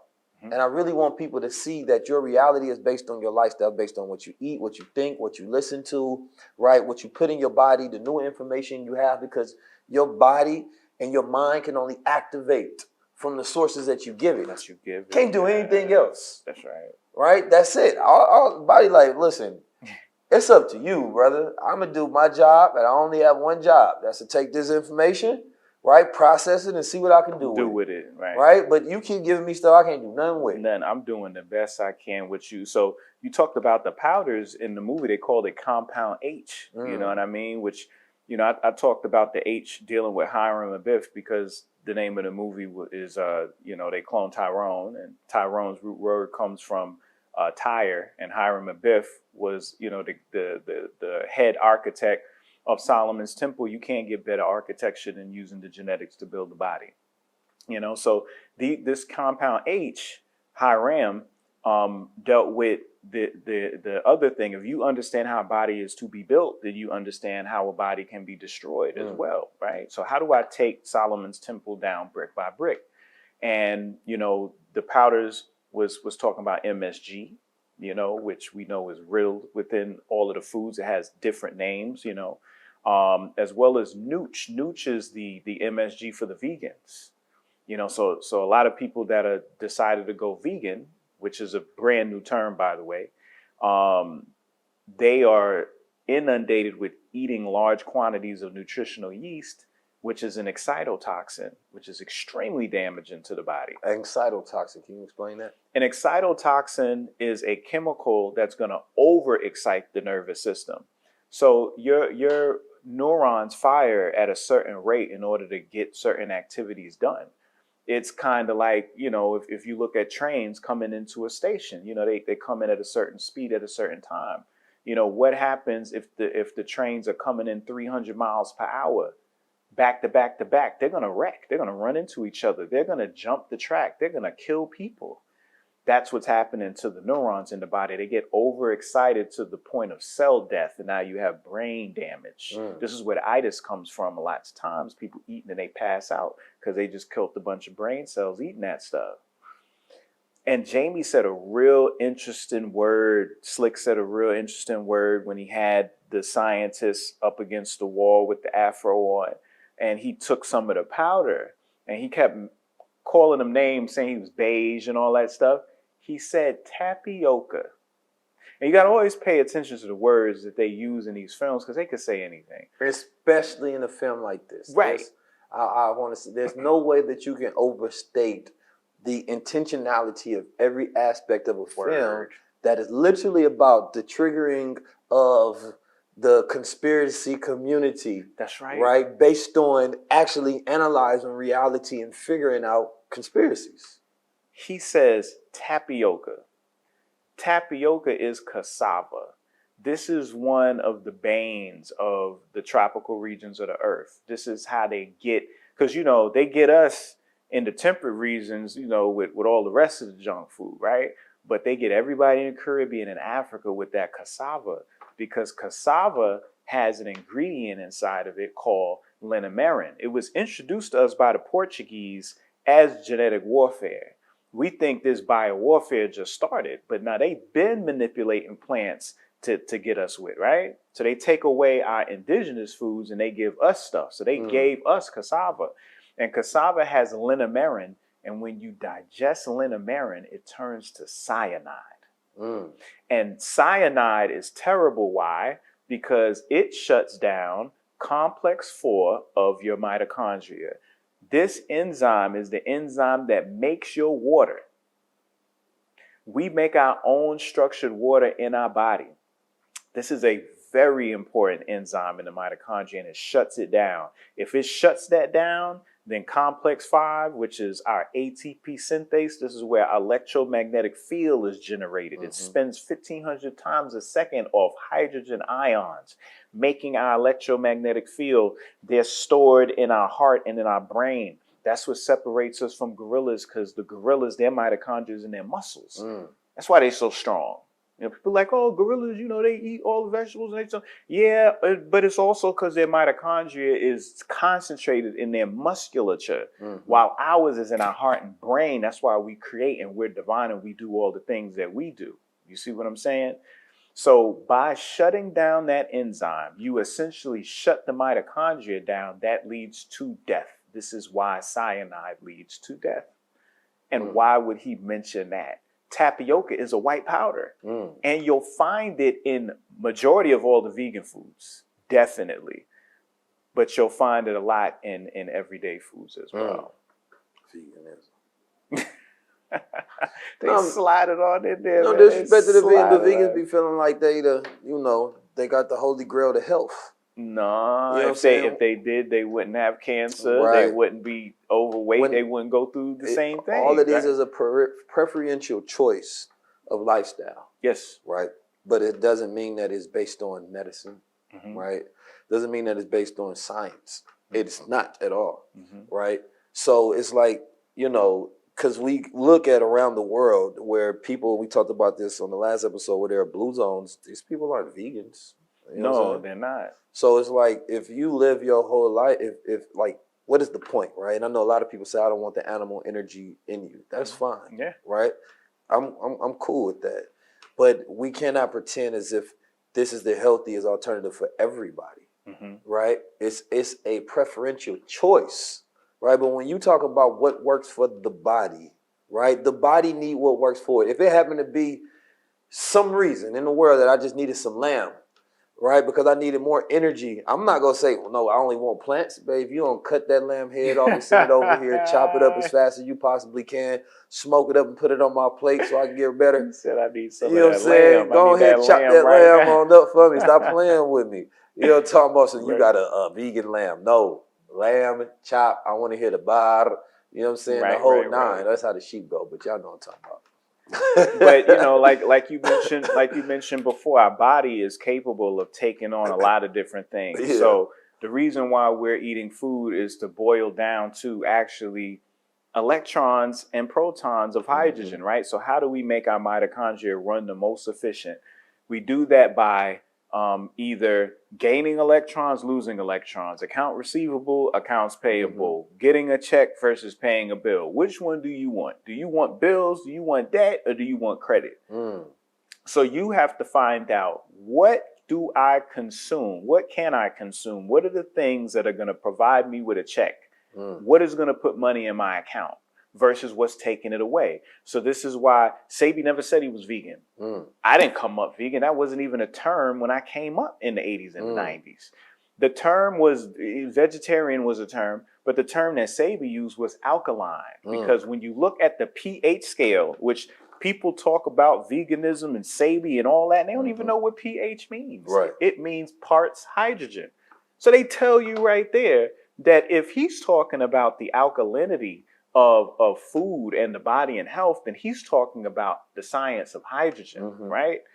So when you're talking about the pH scale, you got 0.1 to 6.9 being acid, you got 7.1 to 14 being basic and alkaline, you got 7 as neutral. So the more alkaline things that you put in your body, the more voltage, the more electrons, the more negative charge you get.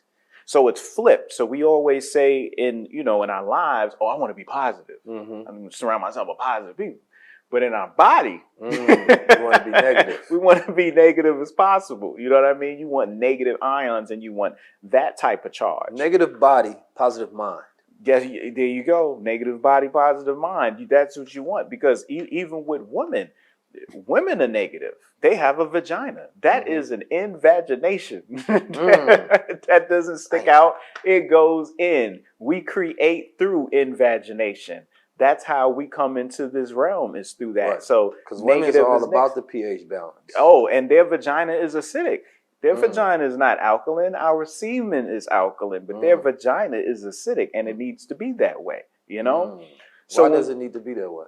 Because of the forces, because we are the alkaline principle and they are the acidic principle. We represent the electric, they represent the magnetic. They have to have this environment that's able to sustain certain bacteria and not other bacteria. Hence why when it gets imbalanced, they end up yielding the yeast infections and the fibroids, which are like false births. They're pseudo pregnancies that are taking place in there, where they start to utilize their magnetic field to build flesh without any soul or any spirit in there. Sometimes it could be negative energies and entities as well that they've attached to themselves by increasing that body count. You know? So throwing in too many alkalines, you know what I mean, from too many guys, those are that pH balance. No, those aren't alkalines. Those are acidics. And opposites attract, right? Yeah. But like repels. So those are south magnets and south magnets repelling each other. Either way, it's throwing off that pH balance. Which actually brings me to something, right? When I was growing up in Oakland, there was something called the hostro, right? The hostro, everybody know, you know what I'm saying? It's a certain vicinity of real estate where the prostitutes will walk, right? And they would walk and they would have to wear a certain type of clothing because the clothing was advertisement that they open for business. That's right. So the less amount of clothes that they have, wearing it in a provocative manner, so when you see them, you think sex. That's what they was advertising. That was their game. That's right. Right? And so, you know, those women that were in that industry as sex workers, they would get up daily. They would make sure that when they shop for clothes that was provocative, that let, you know, the John know that they're open for business. Today, right, that same outfit, that same clothing design is like societal norm. That's right. Right? So like what we had as in Oakland, you go to a high street and that's where the hoes were. Now, you couldn't tell today, right? You would probably be mistaken thinking that that's a prostitute when it's just the way that, you know, women dress today. That's right. Right? Now, this has not, of course, always been that way. This is why women have to dress that way to differentiate themselves. Right? And I think about, you know, what a woman has to do to get into the algorithm, right? Because women are fighting for money. You know what I'm saying? They want money just like men want money, right? They're fighting for so-called independence today. And in this fight, right, you see women figuring out logical processes to utilize themselves so that they can advertise themselves. They'll go buy a new body if they need to. They'll look at another woman and say, I want her body. I'm going to clone her. That's right. You know what I'm saying? In me, I'm going to get the Sarah Bartman. I'm going to get the big booty. I'm going to get the breasts. I'm going to get the lips that poke all the way up. You'll get all of this. So they become clones of what they believe is working. Right? And instead of, you know, you driving down the street because, you know, you're selling sex and your body is the tool to sell that sex. So, but now it's no longer the host stroll. It's what I call the host scroll. Right? Because I need to get your attention. I need you to think sex and I need you to figure out a way to give me some money, right? For me evoking your pleasure of senses, right? So now the whole scroll is, I'm going to take the picture. I'm going to post it, right?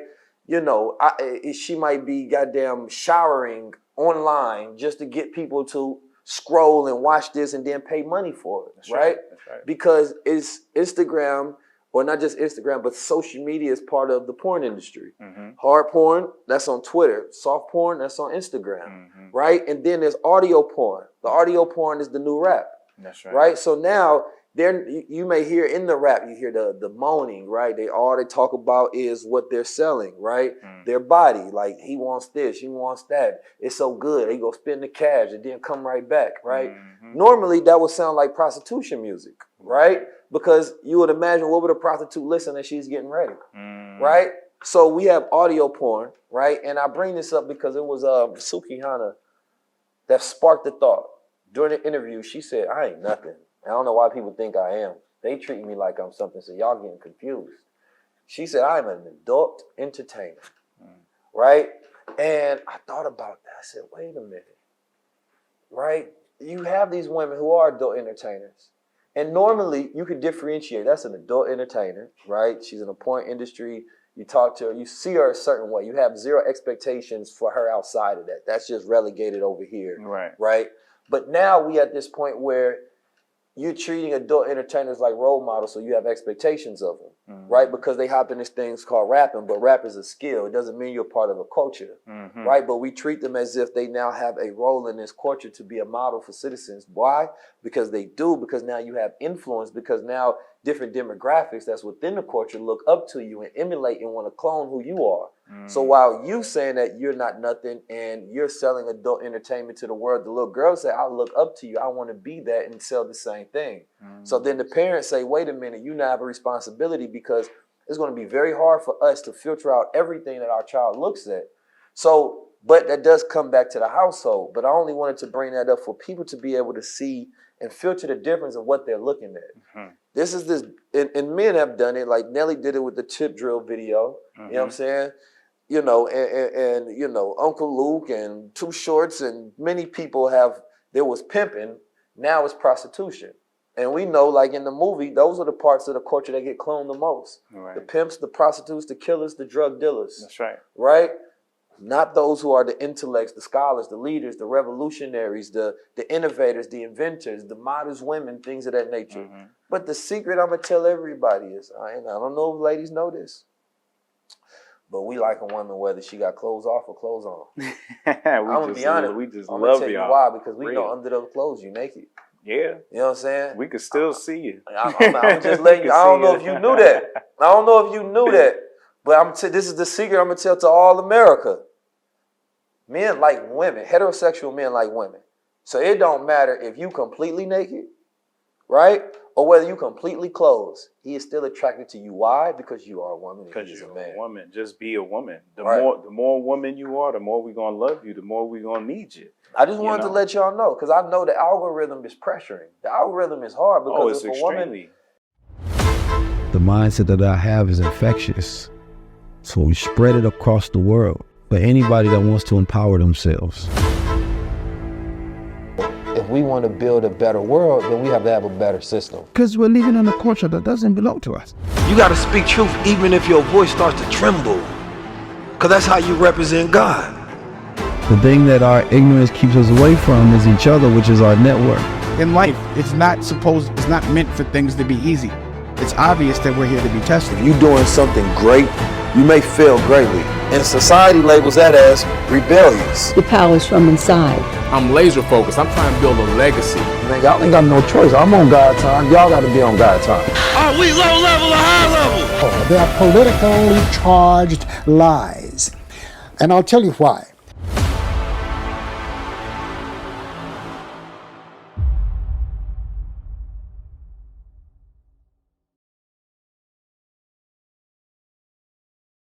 And here's the thing. This is where, and we're talking about women, but it goes into men as well. The attention.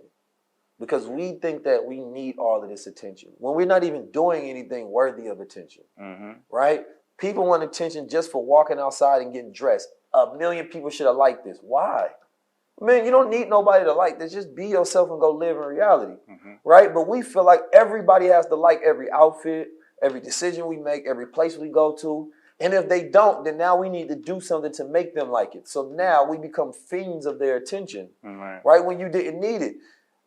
Everybody ain't walking around saying that, listen, bro, you got the best outfit in the world on. You know what I'm saying? You go put on a tuxedo going to a wedding, then they might hit you with some compliments. Yeah. Right? It's different. You don't need to walk around with all of this narcissistic attention because you think that everybody, and this is one thing I heard, I forgot who said it, but he was saying this is a genius thing that TikTok did.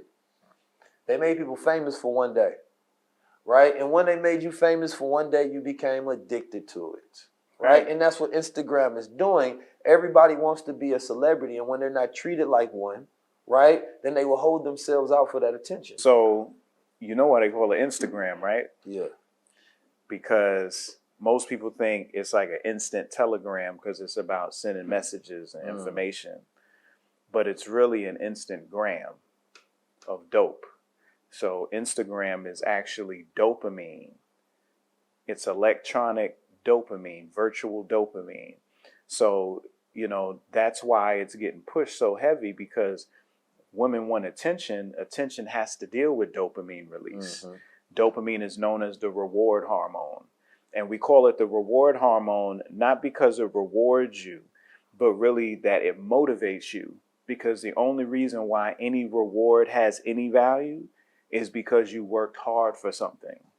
If you get called up on stage to get an award or a certificate or anything of the like, and you ain't did nothing for it, but everybody thinks you did, you're going to feel like Hollow Man when you get up on that stage, you know? That's a fact. So what makes getting an award, a gift, or any of that powerful is the fact that you work diligently, tenaciously. You put that hard work and that effort in the blood, sweat, and tears, and now you're being recognized, attention, which then equates to the reward. But now everybody's getting reward and attention with no effort and no work. Which is dangerous. Oh, it's extremely dangerous. You know, I think it was Andrew Huberman who was giving a breakdown about the studies that they've done when, you know, it's like the difference between when a child does something, you tell them you did good, right? You know what I'm saying? And you're praising them for being great, right? That's not a direct correlation with that child actually being great. But when you praise their effort, right? Right. And when you say, oh, you know, you tried really hard. You put in a really good effort, man. That was I like the way that you went at that. Now you praising their effort it's going to make them want to continue to put effort into things that are hard, right? And this actually makes them great till it becomes effortless. That's right. Right? Because now their reward and motivation is into doing the hard thing, which is the building process up of a good habit that makes one great at something in the first place. But today, yes, people get, participation trophies, right? It's like, when you know a child that looks good and you treat them great just because of their looks, they haven't done anything. At all, right? Anything at all, but this is what society's rewarding them from. So now they're never going to be great at anything because they don't never have to put effort into it. Right. Right? And so you really damage their ability to become great, right? And that's an unfortunate aspect of reality. And this is why, and no disrespect, but men who are considered to be the prototype of handsomeness in the world have to put more effort into developing other aspects of themselves. Right. Same thing with females, right? They have to put, less effort into developing because I'm already getting rewarded just for looking good. Right. So why do I need to develop my personality and my brain and my sense of humor, right? And all of these other characteristics. And this is why society has this, issue today where you're calling people high level or high value because of what they look, things that didn't require them to put in any effort, right? And therefore they're being rewarded for not putting in effort. So now they'll never be great at anything. So you have all these mediocre children who've been praised too much for nothing. That's right. That's right. That's a huge problem right now that we're dealing with because. And it all goes back to the household and traditions and that scene where, he almost broke down crying because he was like, Mama, I just want to see you. Can I see you? And then he kicked the door in and it was nothing there but a recording, pretty much showing the fact that, we're dealing with situations where whoever's running the household, but majority, women, single mothers are running the household now. And it is just a regurgitation of traditions that have been brainwashed and instilled on them, constantly recycling the same tropes, the same sayings, the same slogans over and over again without any basis in it being factual or valuable, on the child. So with that being your foundation principle in which you're growing up, you can't even put it on the children because they weren't given any proper foundation to begin with. No, I mean, we see that all the time where we realize that we was all living the same lives. Like our parents were clones of the same tropes. That's right. Right? Boy, you better not, they talk about different bills in the household. You know what I mean? Like, don't leave that door open because, you know what I'm saying? Like that heat and that air bill, right? Yeah, that ain't free. You know what I mean? Go out there, play with your damn friends. Don't play with me. Don't leave the light on in the car because you get arrested. You know what I mean? All of these things weren't even real, but it's like they were passed down, cloned stuff that became propaganda in the Black community. That's right. You know what I'm saying? And this is like this. It's like, damn, we've been living in this social experiment and only this generation had the ability to break free from it, right? We start communicating with each other like, your mama said that too? Man. What? Your dad did the same thing? Your uncle did I literally got an uncle, Tyrone, right? Okay. And I have an uncle, what was his brother's name? Charles? No. What's Chester? Huh? I got a lot of uncles. It was Fontaine. No, not Fontaine. I got Uncle Tyrone and I got an Uncle Slick Charles. Why am I forgetting my uncle name? No, who's the other guy? In the movie, it was supposed to be Fontaine's brother, I believe. Oh, Ronald. Yeah, the little brother. So, but that's not Ronnie. Why am I not Tyrone and Uncle? Dang, that's crazy. My uncle will be mad if you watch this. Not Uncle Ronnie though. I feel like it's a nickname for it. Anyway, I'll come back to it. I know he was Junebug. That's what the kid's name. They called him Junebug. But it was all of these stereotypical names that we know are like the clones, because what we call stereotypes, right? That's right. What they're talking about is the clones. They're talking about is the tropes. One. Super. And they didn't have the conscious aspect in that movie at all. Otherwise, you would have seen the Jamals, right? You would have seen all of those different ones in those movies. But you did have the conscious one, with but the brother that was the drunken, he was kind of that's the what I'm conscious saying, brother. Frog. And Yeah. and the reason why I find that Frog was so powerful was the fact that his name was Frog. And we know Frog deals with metamorphosis and transformation. They go from tadpole to becoming a frog. They grow in arms, they grow in legs. And, you know, when you're dealing with cloning and you're dealing with the manipulation of tissue and cells, frogs are the ones that they use the most. But the idea of cloning dates back to the 19th century, and it started off with sea urchins and frogs, right? And then it became more modernized in 1952 when they started cloning tadpoles, right? And then we know we went to the sheep, you know what I'm saying, with the dolly, right? And they said it, like I said earlier, it took 200 plus tries. So it's like everything in that movie was symbolism. That's right. Right? Frog, right? That the ancient Unk, why does Unk know all of this? Unk first generation of cloning. Unk been around. You know what I'm saying? Now he drinking because he like, hey, I can't change none of this. You know what I'm saying? And he drink, and then he kept talking about something's in the water, drinking the water. You know, frogs is amphibious. Yeah.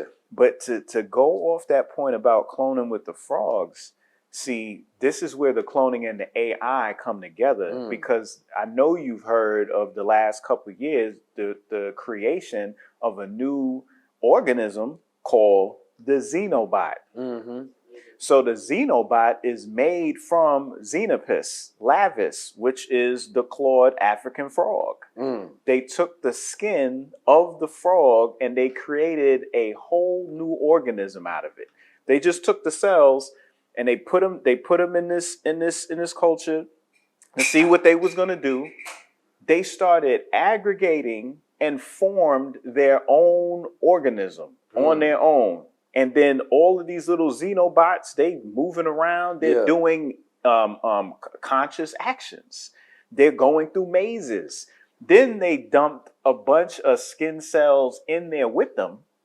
They started rotating around all the skin cells, putting them in piles, and then the piles turned into more xenobots. All from your man Frog. Yo, it's wild. Listen, we are in the future that we thought was going to be the future. Yes. But this is how Hollywood works. This is how programming works.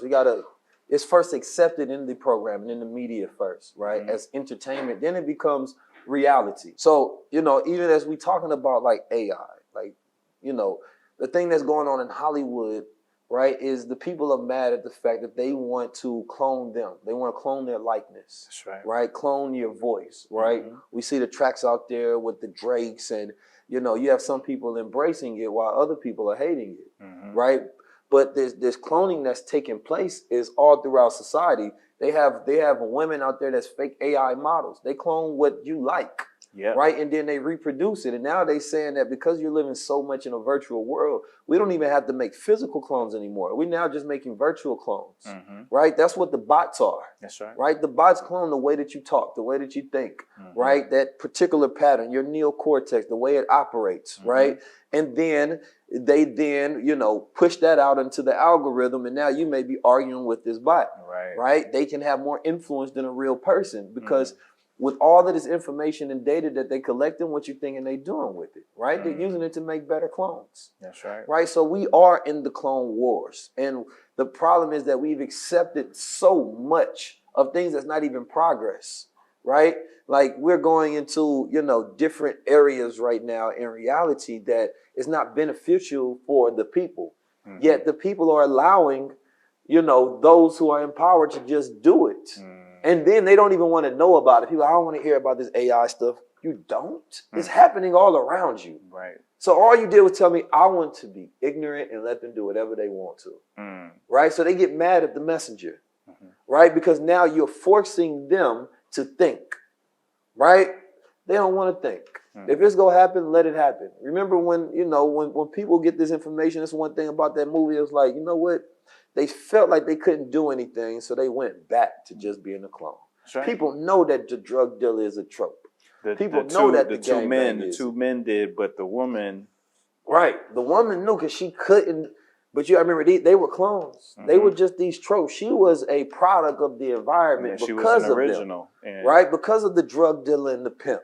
They helping keep this environment going. But when she got new information and she became aware of why you are just a part of this social programming. That's right. Right now, she had to think like, I'm not going back to doing that whole shit no more. Nah. You know what I'm saying? She wanted to go to Memphis. Yeah, she wanted to go to Memphis to Ancient Kemet. She You know ready what to I'm get saying? out of there. She said it's time to go to Memphis now. You know what I'm saying? But it just really goes to, I want people to see themselves for a second. Like, if I want to be a clone of something, I want to be a clone of my ancestors, their leadership, right? The fierce ones, right? I want to take on that personification of those who are making progress for us, those who spoke truth, right? Those who are real people, but not a clone of the same type of rapper, the same type of, a political activist, the same thing. And they're like, okay, different person, right? Same thing, we can use you again. No, I want to be the ones that are the least cloned, right? The rarest ones on the planet Earth that come to shake things up. The You're talking about diversity. Yeah. Right? So we're talking about not so much cultural diversity, but more creative diversity, right? And this also links to the body in respect to our microbiome, because that is our original mind. That is our original brain. I tell people to think back to one of the original introductions to mutations, clones, and all of that we watched as children, and that was the Turtles, right? So in the Turtles, you had these turtles that ended up, getting mutated and everything like that, right? But there was I always ask them, I'd be like, hey, who was the bad guy in the show? Who was the ultimate bad? And everybody would be like, it was Shredder. Shredder was the bad guy. I'm like, no, Shredder was not the bad guy. Shredder had to answer to somebody else. And they'd be like, who? And I'd be like, the Krang. And they'd be like, oh yeah, the Krang. And I'd be like, describe the Krang to me. And they'd be like, it was like this autonomous body that had a brain in his stomach. And I was like, exactly. That's you. You know what I'm saying? When your microbiome is working properly, then you won't fall victim to your desires and your hungers and things of that nature. Your microbiome is the original brain. It contains trillions of bacteria down there. But what makes the microbiome healthy is its diversity. You would not take your children to the zoo if they just had rats and pigeons. You take them to the zoo because they got flamingos, they got lions, they got zebras, they got red pandas, they got Komodo dragons. They got all of this diversity there. That's what engages the child, and they learn how all of these different organisms adapt in their environment, their colors, how they look, and everything like that. The diversity of your gut is the same thing. The more diverse the microbiome is, the greater your health ends up becoming. And the greater your health is in your microbiome, the more profound your brain can function. You get rid of all of the foggy brain, you get rid of a lot of the issues that you have health-wise when your microbiome gets back in check. Now that's real. Listen, it's fun we having this conversation. I feel like in this conversation, we went to a myriad of things that people would call conspiracies. But they end up being documented as realities, right? And even in that idea, there has been, a whole entire organization that was put together to counteract truths from being told and disclosed before the time. Because you have to remember, there is a disclosure act that America has for the things that it does, right? But until it's that time, then of course they make sure that nobody knows. There was, FBI agents that was right there next to Malcolm X when he got shot.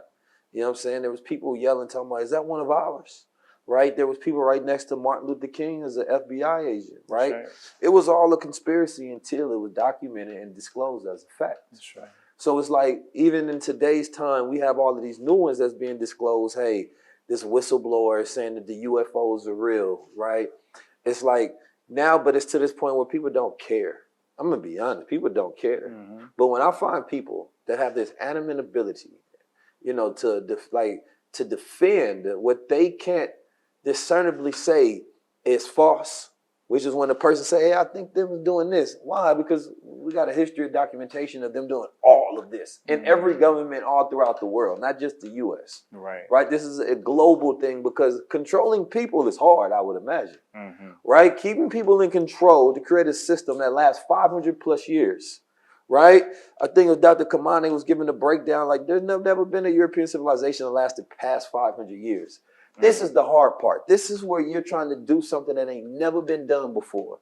So they have to do things that ain't never been done before. There are new technology and new ways, and you're going to go to the hardest part, right? In the movie, it said about the future of the race, right? The white race was constructed in the 1600s. They wasn't all under the label of white, right? We weren't all under the label of black, right? We were broken down based on our geographical locations, our tribes, our ethnic backgrounds, our nations, and things of that nature. But you know, it end up being the white, and that's because you know they had to take the eyes off the rich people that's doing everything, because it was never the poor whites never had power. I think that's the one thing that people don't understand. You never had the power. You were just cloned of an idea that they want you to have, so that you can continue to create this thing, right? So you lose your job. They talk about affirmative action, right? Affirmative action, where you putting a black person in there to create more diversity, because historically these people have been oppressed, and you have selectively and consciously made sure that they didn't get these opportunities. But now, instead of looking at the history, right, of saying that, damn, man, it's oppression, and our ancestors is the reason why we got to create this in the first place, right? But instead you go blame this black person for their ancestral history against yours. Oh, this person should just do it regardless and just step up and just take the opportunities. And why do this person has to take this? Well, blame your family history, not mine. Right. My family history is not responsible for that, right? But this is another mechanism to where, let's say you want to get paid more, so we bring in a foreigner to take that job so we can continue to pay them.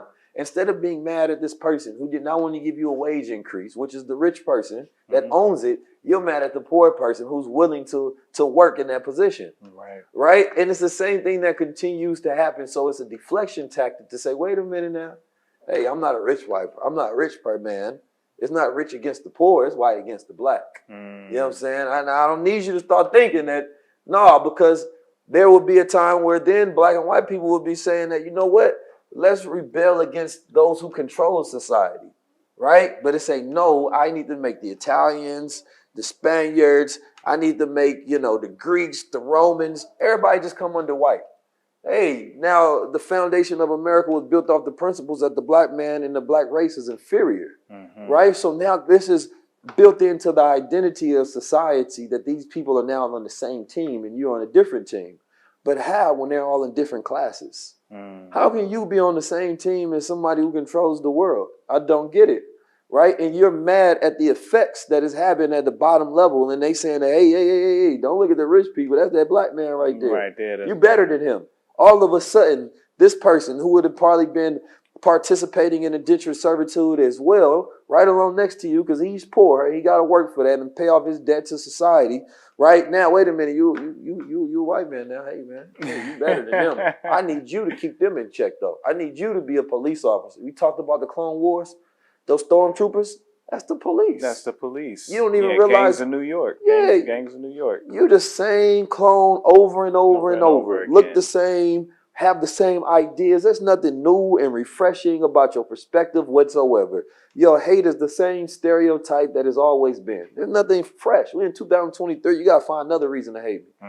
You know what I'm saying? Hate me because I be moving and I'm flying and I'm handsome and we some guys and we getting to the money. Because I'm black, you still hating off that? Because of that. Well, y'all came from us. How you still hating off a man being black when there would be no you if there was no us? I mean, it's the blame game. You know what I mean? It's to offset the responsibility that you have to yourself. It's real easy to point fingers, you know what I mean, and put it on somebody else rather than you taking responsibility for what needs to be.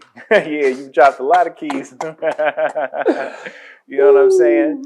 But people have to be able to just take responsibility of their actions, you know what I mean? And what they're not accomplishing and what they're not getting done, as opposed to pointing to everybody else, I just wanted to let you finish your thought. Yeah. But yeah, no, that's where we at today. It's like, I look back to move forward, Sankofa, right? Yeah. I'm not about to get stuck in the past because I know that there's no progress. Yo-yo. Yo-yo. That's But another see, reason why she was called that. Yeah. You know what I'm saying? But see, they want me to be a clone of a past thinker in the sense where I'm not thinking forward, right? I'm not thinking in the present, but I won't do that, right? I won't do that. I know for a fact that if my ancestors was in this time, what they thinking, they would move different. Right? Not that they won't have the same principles and passions, but they have different problems, so they have to have different solutions, which means it requires them to have different tactics and strategies. That's knowing when you are, right? So bringing it back up and bringing yourself into time, because in that movie, we didn't know when it was, right? You couldn't tell if that was the 80s, the 90s, 60s, 70s, besides the fact when they mentioned cryptocurrency and SpongeBob, Hollow Man, blockchain. They had the 70s to the 2000s because they know that we're in a time loop and that it takes time to implement all of these agendas in our neighborhood. Exactly. It's not no overnight thing. It's something that they put into effect, and it takes years for the effects. It takes generations. Right. And even when you saw the old Fontaine at the end, he was like, over 5 generations, this is going to happen. So that's why they had that huge gap of a Mod Podge. And then, you know, it was also playing off the multiverse energy that, you know, all the movies been on, you know, so they kind of had this multiverse crossover energy, which all yielded to, once they woke up and freed everybody, then Tyrone finally got knowledge of self. Right. And to the fact that when they talked about those periods, it's the period of the beginning of the gangbanging and the drug dealing. That's right. That's so right. The crack epidemic.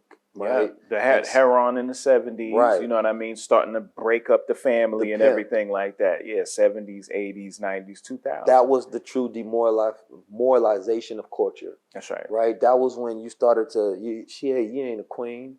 You know what I'm saying? You a hoe. You ain't nothing.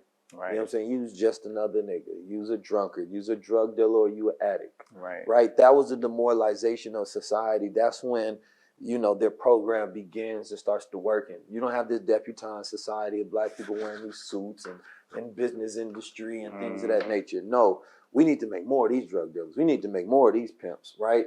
And that was spread through, like we talked about in an episode with Director X about like Superfly, right? They seen the brother that was dressed and he was cool, man. Yeah. He over there, you know, he's the alpha. You know what I'm saying? But he's also the pimp. He's wearing all these fly clothes and these bell bottoms, and it ushered in a new culture, right? Gang banging. We watched Colors. We watched the movies. It demonstrated and it showed us how to gang bang too. So even though the gang banging started in LA, but it was spread throughout the region, we became clones of that same thing. And in the end of the movie, it shows that. You know what I'm saying? Like, this the drug dealer, this the gangster. Y'all the same. Y'all come from the same operation.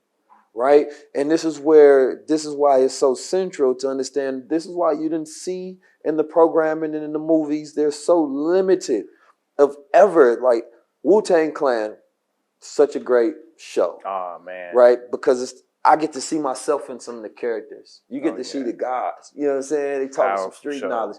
That's beautiful. Right. But that is the 0.00001%, right, of media programming. So that's allowed to happen because it's not enough consistency it's not saturating in that, anything. right, to saturate your mind to think in that manner and to see yourself in that character. Right. People who are already that character can see, but it's not programming new characters to be. That's why it's important to be able to recognize story more, because even though we might not be seeing ourselves as much as we need to, we should be able to recognize our characters, our history, and our story that get whitewashed or get animated or put into other versions, so we can identify that. And that's why I spend my time breaking films down so people can get an understanding. Are they talking about you here? Right. You know what I mean? Iron Man is you. You know what I mean? That's the Ogun energy. You know, that is a Nazi, the spider. That's who Spider-Man is, okay? The Incredible Hulk, that's Osiris. That is the Green Man. You know what I mean? I mean, he's just like a phallus. Every time he gets angry, what happens? He gets a wreck and he just starts smashing. Only thing that calmed him down is that woman. Is who? And what's her name? Black Widow? Like, we could do, that's our set, right? She's the Black Widow. You know what I mean? So we could do this all day. all of our history is in all of these films. If it wasn't, it wouldn't be able to stick to the melanin screen. So they have to keep it there every single time. Now, interesting thing about culture is we still do have cultures that have survived and still got it rocking, like the Garifuna, people of Central America, very proud, very powerful people. Mr. G, he is a Garifuna. He was the man that was able to document Dr. Sebi during, that last tour that he took. So all of this powerful information and footage that we got of him that we really didn't have, he's responsible for getting that, and he got the Alkaline Oasis up in New York right now, which is like in a food desert, in a space where, culture is low and lacking. He's like a beacon in Brooklyn right now, educating people on culture, providing the herbs, providing the natural foods, the information, and the environment, So we still have culture here. We just have to reconnect with it. So let me ask you, what more do we need of, right? I know we need more John Browns, right, for their culture, right? They ain't clone John. They ain't clone old John Brown. And then that takes you back to Django. That takes you back to Jamie right there. Talking about John Brown. Yeah. See, they ain't clone them. No, we had enough of y'all. When they hit you with it, we had enough of y'all. We ain't about to do that. You know what I'm saying? We have people who emulate the aesthetic of Malcolm X, but don't stand for the principles of him. Mm-hmm. Right? So these same people, I love Malcolm X, man. They just finished some pork. You know what I'm saying? Like, don't believe from faith-wise, don't believe from discipline-wise, nothing at all. Mm-hmm. So it's like, we're not cloning the right ones, right? It's like if you take that same mechanism and you reverse it. Right. This is the beauty of it, right? Mm-hmm. There's an opposite to everything. They created, it's a brilliant science of social engineering and social programming, but it can be used to the opposite effect in tone. Mm-hmm. And so it's not just about the over documentation of what they're doing, but how do we use those tools to undo our ruin? How do we use that to do and to build, right? If it ain't broke, don't fix it. So, between us and the black woman, we're one of the greatest cloning technologies that exists on the planet. Yeah. We have to come together and we need to create that strand. We need to create that genetic stock, mm-hmm. And it starts with us being of complementary mind, you know what I mean? We have to be able to be in proper environment, and we need to be healthy, So, my narrative is always going to be on health and becoming the most optimum version that you can. But you're not going to be able to do that if you can't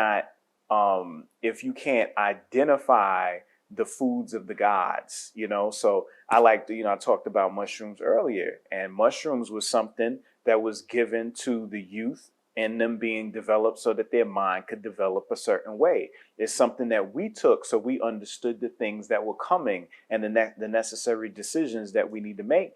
And I know people that they'll take shrooms and stuff like that, and they'll do that when they eating, and then they'll be like, "Oh, I was just using the bathroom and throwing up and nothing happened." And I'm like, yeah, because it is a detox. It's going to purge. Right. You have Something to be a clean vessel, but it used all its energy and its power on getting the junk out of you. So Sebi had something called duck flower. And Mr. G got this up at the Alkaline Oasis, and I got it too on the site as well. This duck flower, it is no joke. I think I want to try it. Can you explain the duck flower to I'm about to break it down to you right now. Of course, I'm going to give you some duck flower. I got you. I might have to document this. So the duck flower is 6-month detox in 6 hours. Ooh. I'm going to say that one more time. See, my body already know what it was. It got scared as soon as I heard it. You know what I'm saying? Bro, chill. Because it's like you got to duck that flower. You know what I'm saying?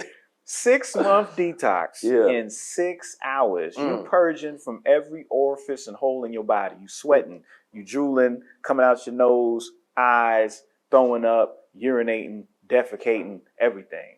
4 hours, every color of the rainbow. Ooh. But when you get done, it's a rainbow. It's meadows and butterflies and everything. You feel amazing. Wow. You thought you felt strong before. But after that duck flower, And you take it. So I see some people eat it. Is it broken? Yeah, and you eat it. So it's a large flower. It's bitter. Yeah, it's bitter. So I'll give it to you. It's gonna be dried. So you're gonna soak it in a bowl of water, right? Overnight. And what's gonna happen is gonna rehydrate the flower, and a lot of the aqueous components of that flower is gonna get in that water too. So you're gonna drink that water and chew that flower up. And about 45 minutes later, 45? Yeah, it's gonna kick in. Like Donald Trump, kicked in fast. Yep. And then you're gonna go through it for a good 4 hours, 4 or 5 hours. Yep. Everybody gonna be like, "Are you all right?" My brother, look at it. What was the Donald Trump rap? When Donald Trump got into office, he started signing stuff fast. I promise you. As soon as he got in there, executive order 1, 2, 3, he started went in there and slashing. Listen. So that it's so much stuff in our body that we're not able to get out. It's like it done made a home there. Yeah. It done built homes and skyscrapers, and it ain't moving. So it's the eating part for me. 6 hours is a lot of hours, first of all. It's 6 hours when you're thinking about 6 hours, but 6 hours ain't 6 hours when you're going through something. You just going through it. You just gonna be in the process of purge. It sounds like 6 hours of purge. You know what I'm saying? I'm 19 keys, and this is high level conversation.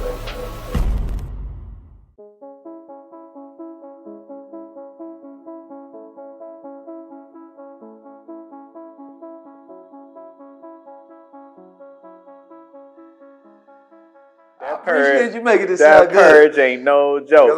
First of all, eating them bitters is not easy as well, right? And then the drinking of the water, that's probably gonna be the worst part for me. You know what I mean? Because I already know it. You know what I'm saying? I'm gonna regurgitate. I'm gonna want to, because I try. Dr. Gosson, my mom sells his herbs. My mom was the first person to get me on like holistic things, right?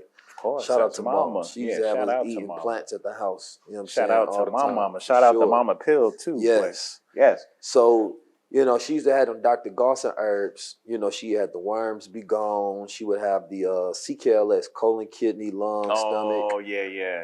So we'd take that CKLS, and it'll have you eliminating everything. Right. But and you can really take one every single day just to make sure that your digestive system is still working, but it gets all the worms out. But anyway, there's this olive oil you take. So before that, it's this unfiltered olive oil. It's about this big. Take it to the head. To the head. Yeah. And I remember ordering it from her and taking it for the first time. Oof. First of all, olive oil is an oil, so it naturally doesn't want to stay down. No.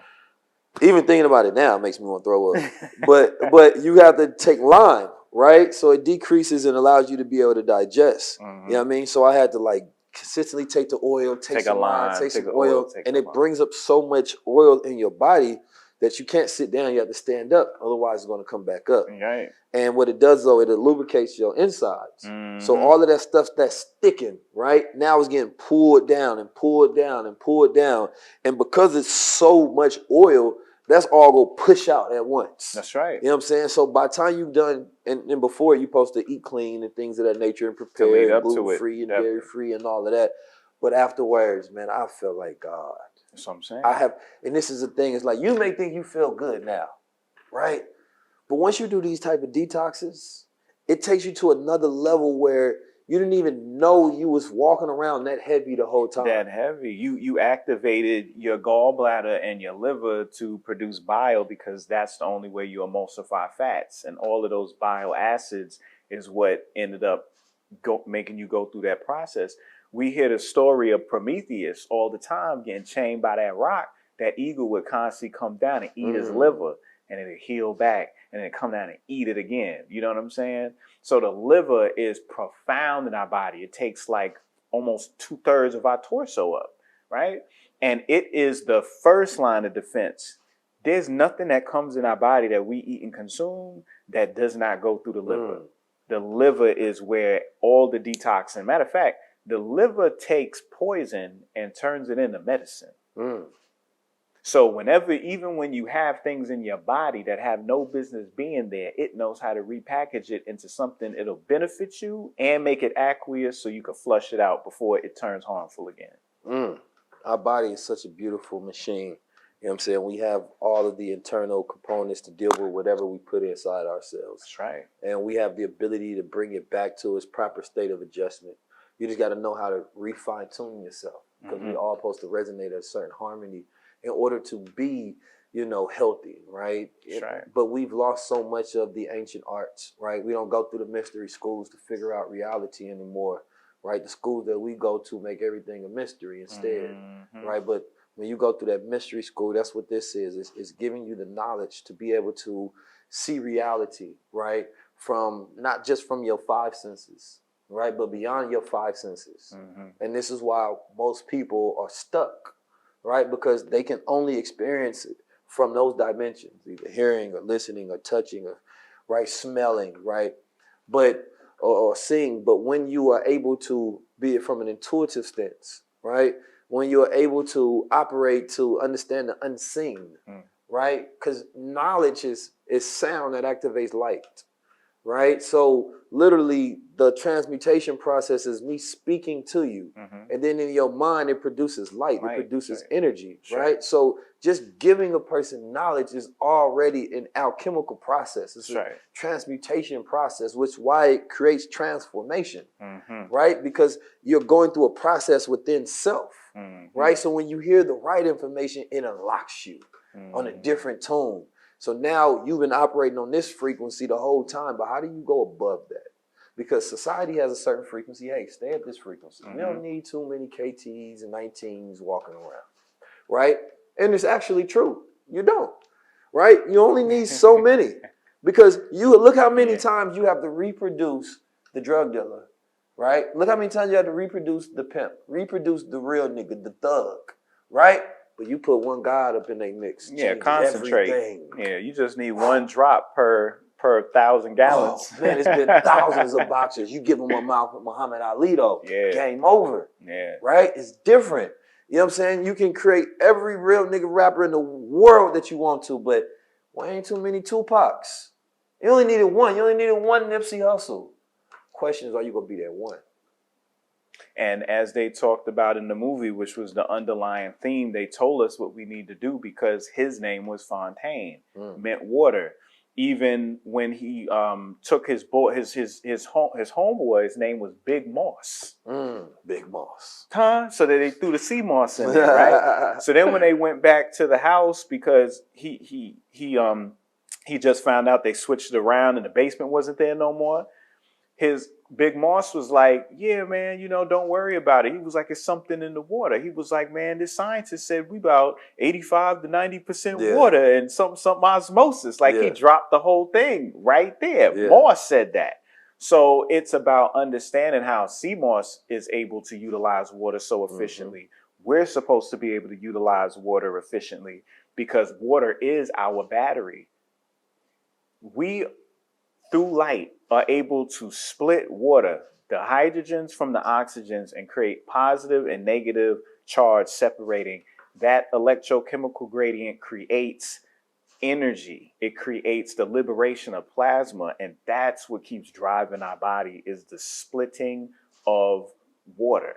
So when you split the Fontaine, when you do that, then you're able to liberate something called coherence domains, which are these small little bubbles inside water that have millions of high energy electrons in there that will feed your brain and feed your heart and feed your soul and feed your spirit, so that you have that idea and that concept of what needs to be done.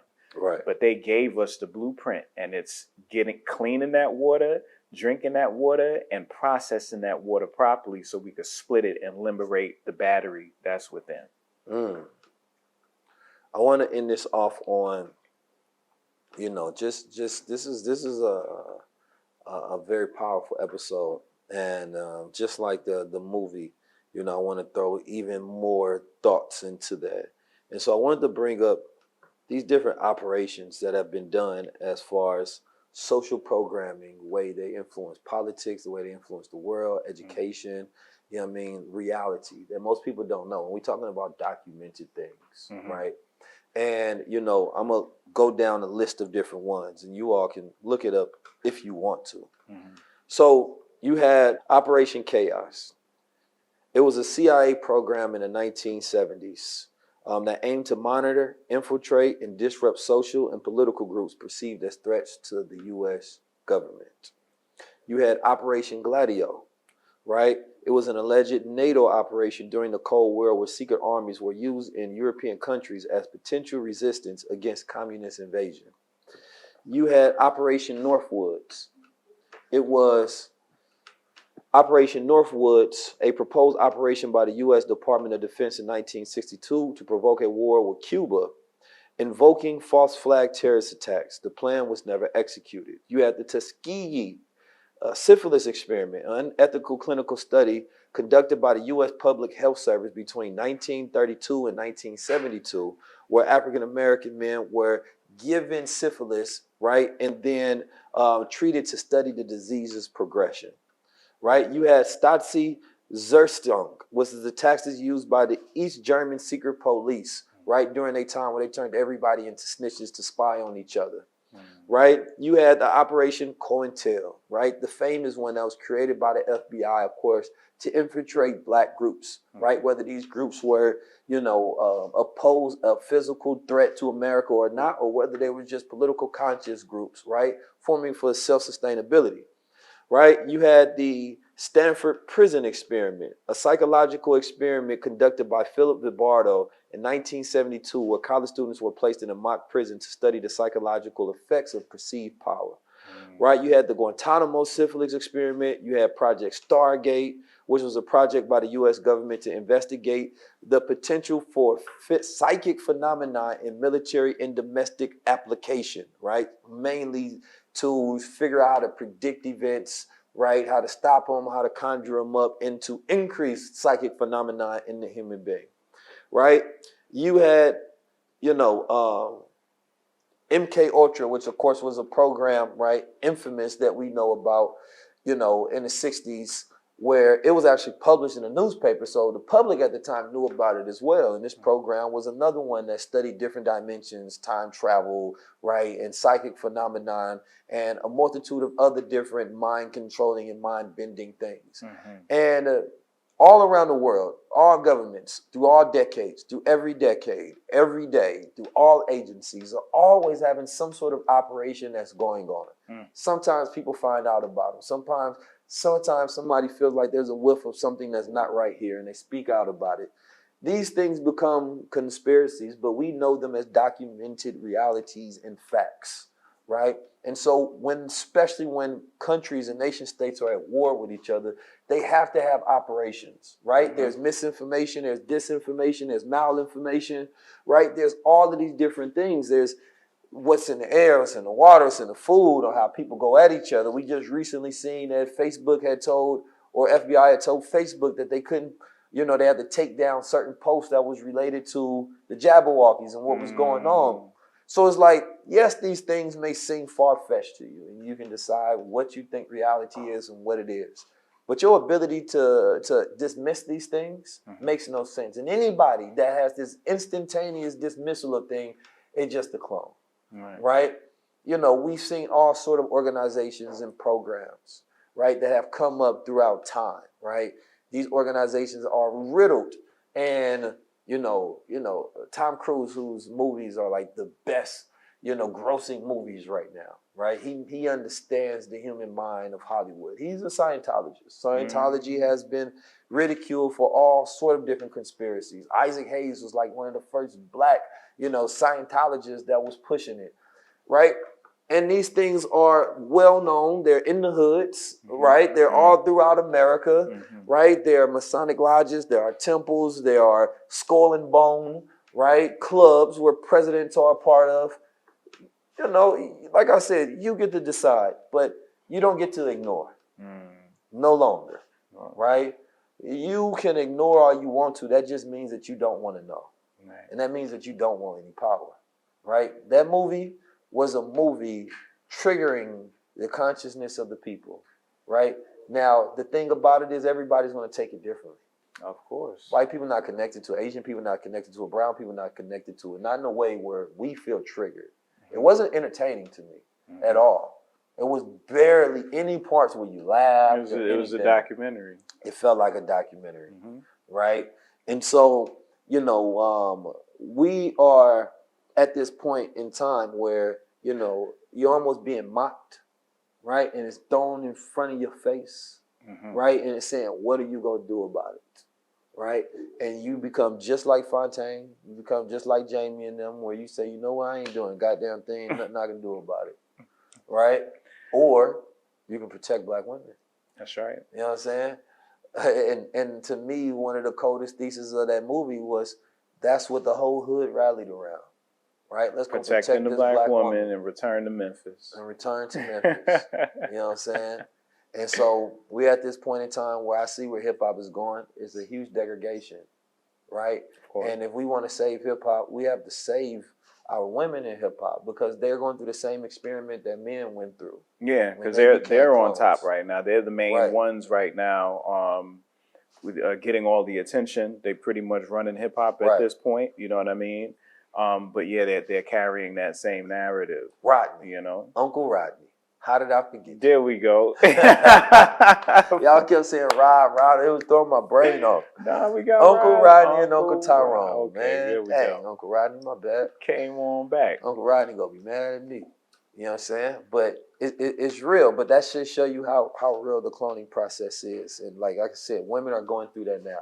Men already went through it, right? There was the first experiments. They was experimenting on themselves. Remember, right? The newest ones were getting these women to be the same versions of the same thing. The prostitute, right? The adult entertainer, right? The hoe, right? But how come there was never another clone of Lauryn Hill? But we had so many Lil Kims. So many Lil Kims. Like you said, something's in the water. One Lauryn Hill. Something's in the water. One Lauryn Hill, but so many Little Kims. Right? So that lets you know you can continue to be a part of this experiment, or you can wake up like the rest of everybody else.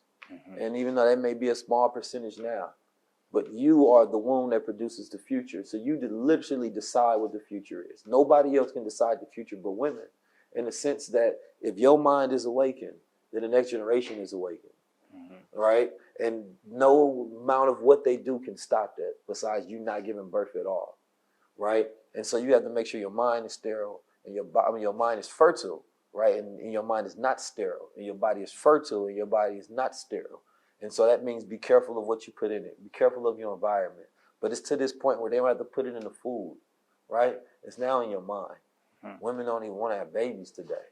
So why would I need to sterilize you when you don't want to have babies? Your ideas have sterilized you. Right. You don't want to bring families into this world. So now that's so now that increase of, you know, society is decreasing, and they got everybody fearful that there's an overpopulation, right? Definitely that's not. Crazy. If you fly across the country, if you fly anywhere in this world, look out that window, you know, ain't no such thing.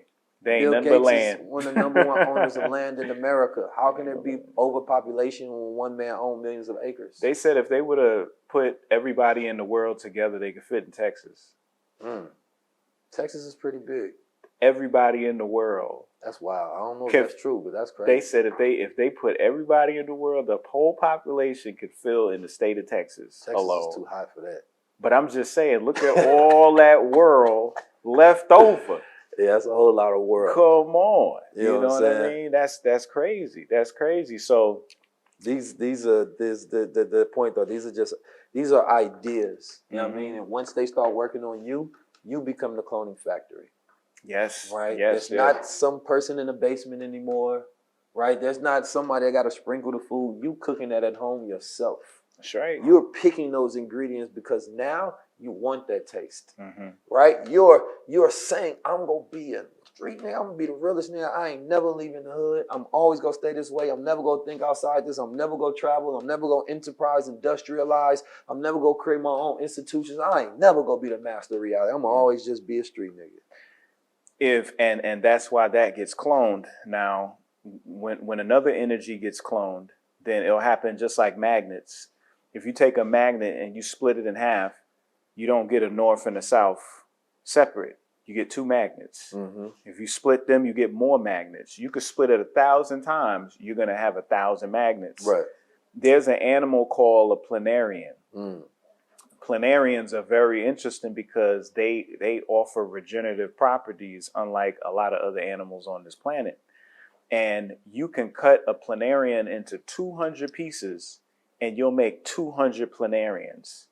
And what was discovered based on studying these animals is that, yes, it's not so much about the DNA controlling this as it is the bioelectric algorithm that does.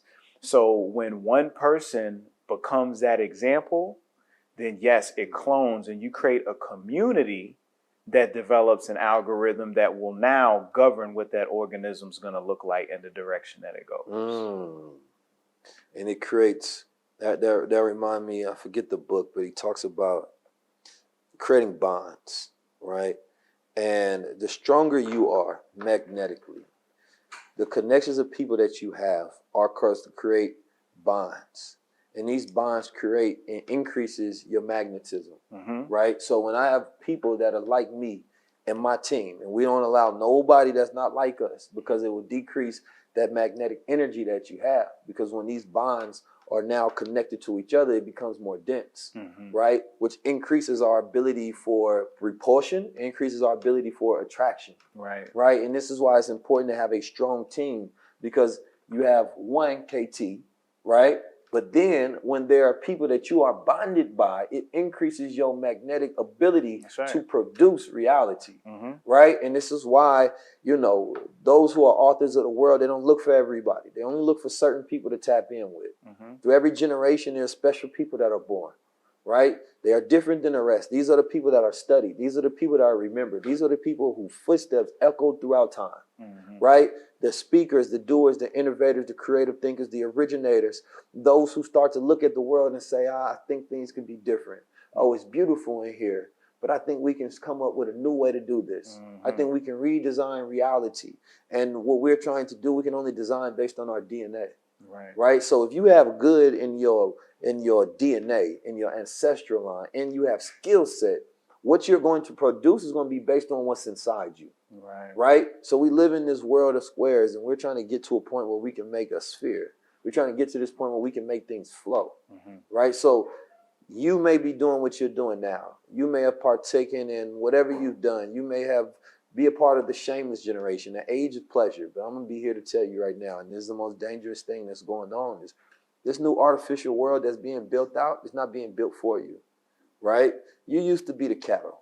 Right? What happens when you no longer need the cattle? Right? You slaughter them. You get rid of them. Right? You don't take care of them no more. They're no longer needed in society. Right? Now, you can decide the way society goes, or somebody else's ideas can become the guide of where society flows. Now, I believe that the people have the ability at any moment in time to decide that this is reality. Reality will be beautiful. It will be bright. Right?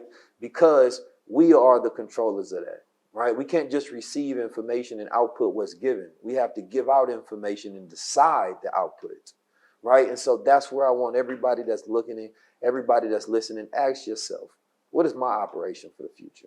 What is my vision for the future? Right? How do you want your son to move? What do you want them to duplicate? Right? Do you want them to be duplications of these stereotypes that we know are not good for progression? Or do you want to be duplication of the remorphication, to spiritualize, to re-inspire, to reinvigorate, so when they walk outside, they are what you want to see. They are the greatest example of what you always wanted to see in a man and inside a woman, right? And that's what I want you to do when you talk to each other. I'm talking to you like I want to only see the greatest version of you in existence. Right? Don't talk to people in a manner to where you hate them, or I'm not talking to a clone no more. I'm no longer talking to a nigga. I'm talking to a God.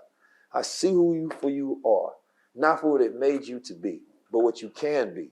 Because with that awareness, right, even the killer in the movie was able to take pride in healing his community. And that's what we're going to start doing right now. We're going to take that energy that you once had against each other, and you're going to take that same energy you're going to put into working with each other. Right? And the good ones becomes your sisters and your brothers. I'm 19 Keys. This has been a high-level conversation with none other than the architect and one of the greatest decoders in history, KT, the arts degree. Peace. Peace, brother. I'm 19 Keys, and this is high-level conversation. Tap in with the gods.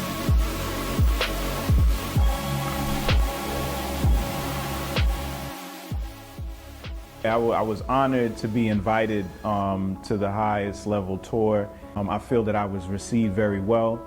My conversation at the high level tour was specifically, you are the black sun. You know, we don't understand that we actually have power greater than the sun within inside of us, and we're able to know this because the bonds that exist in the proteins and the enzymes and a lot of the things that we build in our body, they have an absorption spectrum, which means that they're able to absorb a certain frequency, and these frequencies that they absorb are soft X-rays. These are frequencies higher than ultraviolet, but the sun doesn't produce that power. It doesn't make it down here on Earth. That's what gets blocked through the ozone layer. So if we have things in our body that utilize this frequency, then that means we are actually producing that power within inside of us. So that was one of the main things that I spoke of on stage that day. Got a little bit into the mitochondria and into a molecule called POMC, pro-opiomelanocortin, a very long molecule that gets produced when we're out in the sun, splits it up into all these peptides, and it's what builds our melanin. It's what creates endorphins in our body. So we enjoy drugs and popping pills and all these things because our body actually endogenously makes these things, and we are trying to get that same feeling, but we're getting it outside of ourselves instead of producing it inside of ourselves. Today, I think we had a wonderful conversation. We kind of put it all around the film, and just to show how many layers and dimensions this film had, we were able to go in all of these dimensions in regards to the conversation as well. So I really appreciate the opportunity to sit here and be able to build with 19 on all of these points, and I hope the family was able to walk away with something valuable.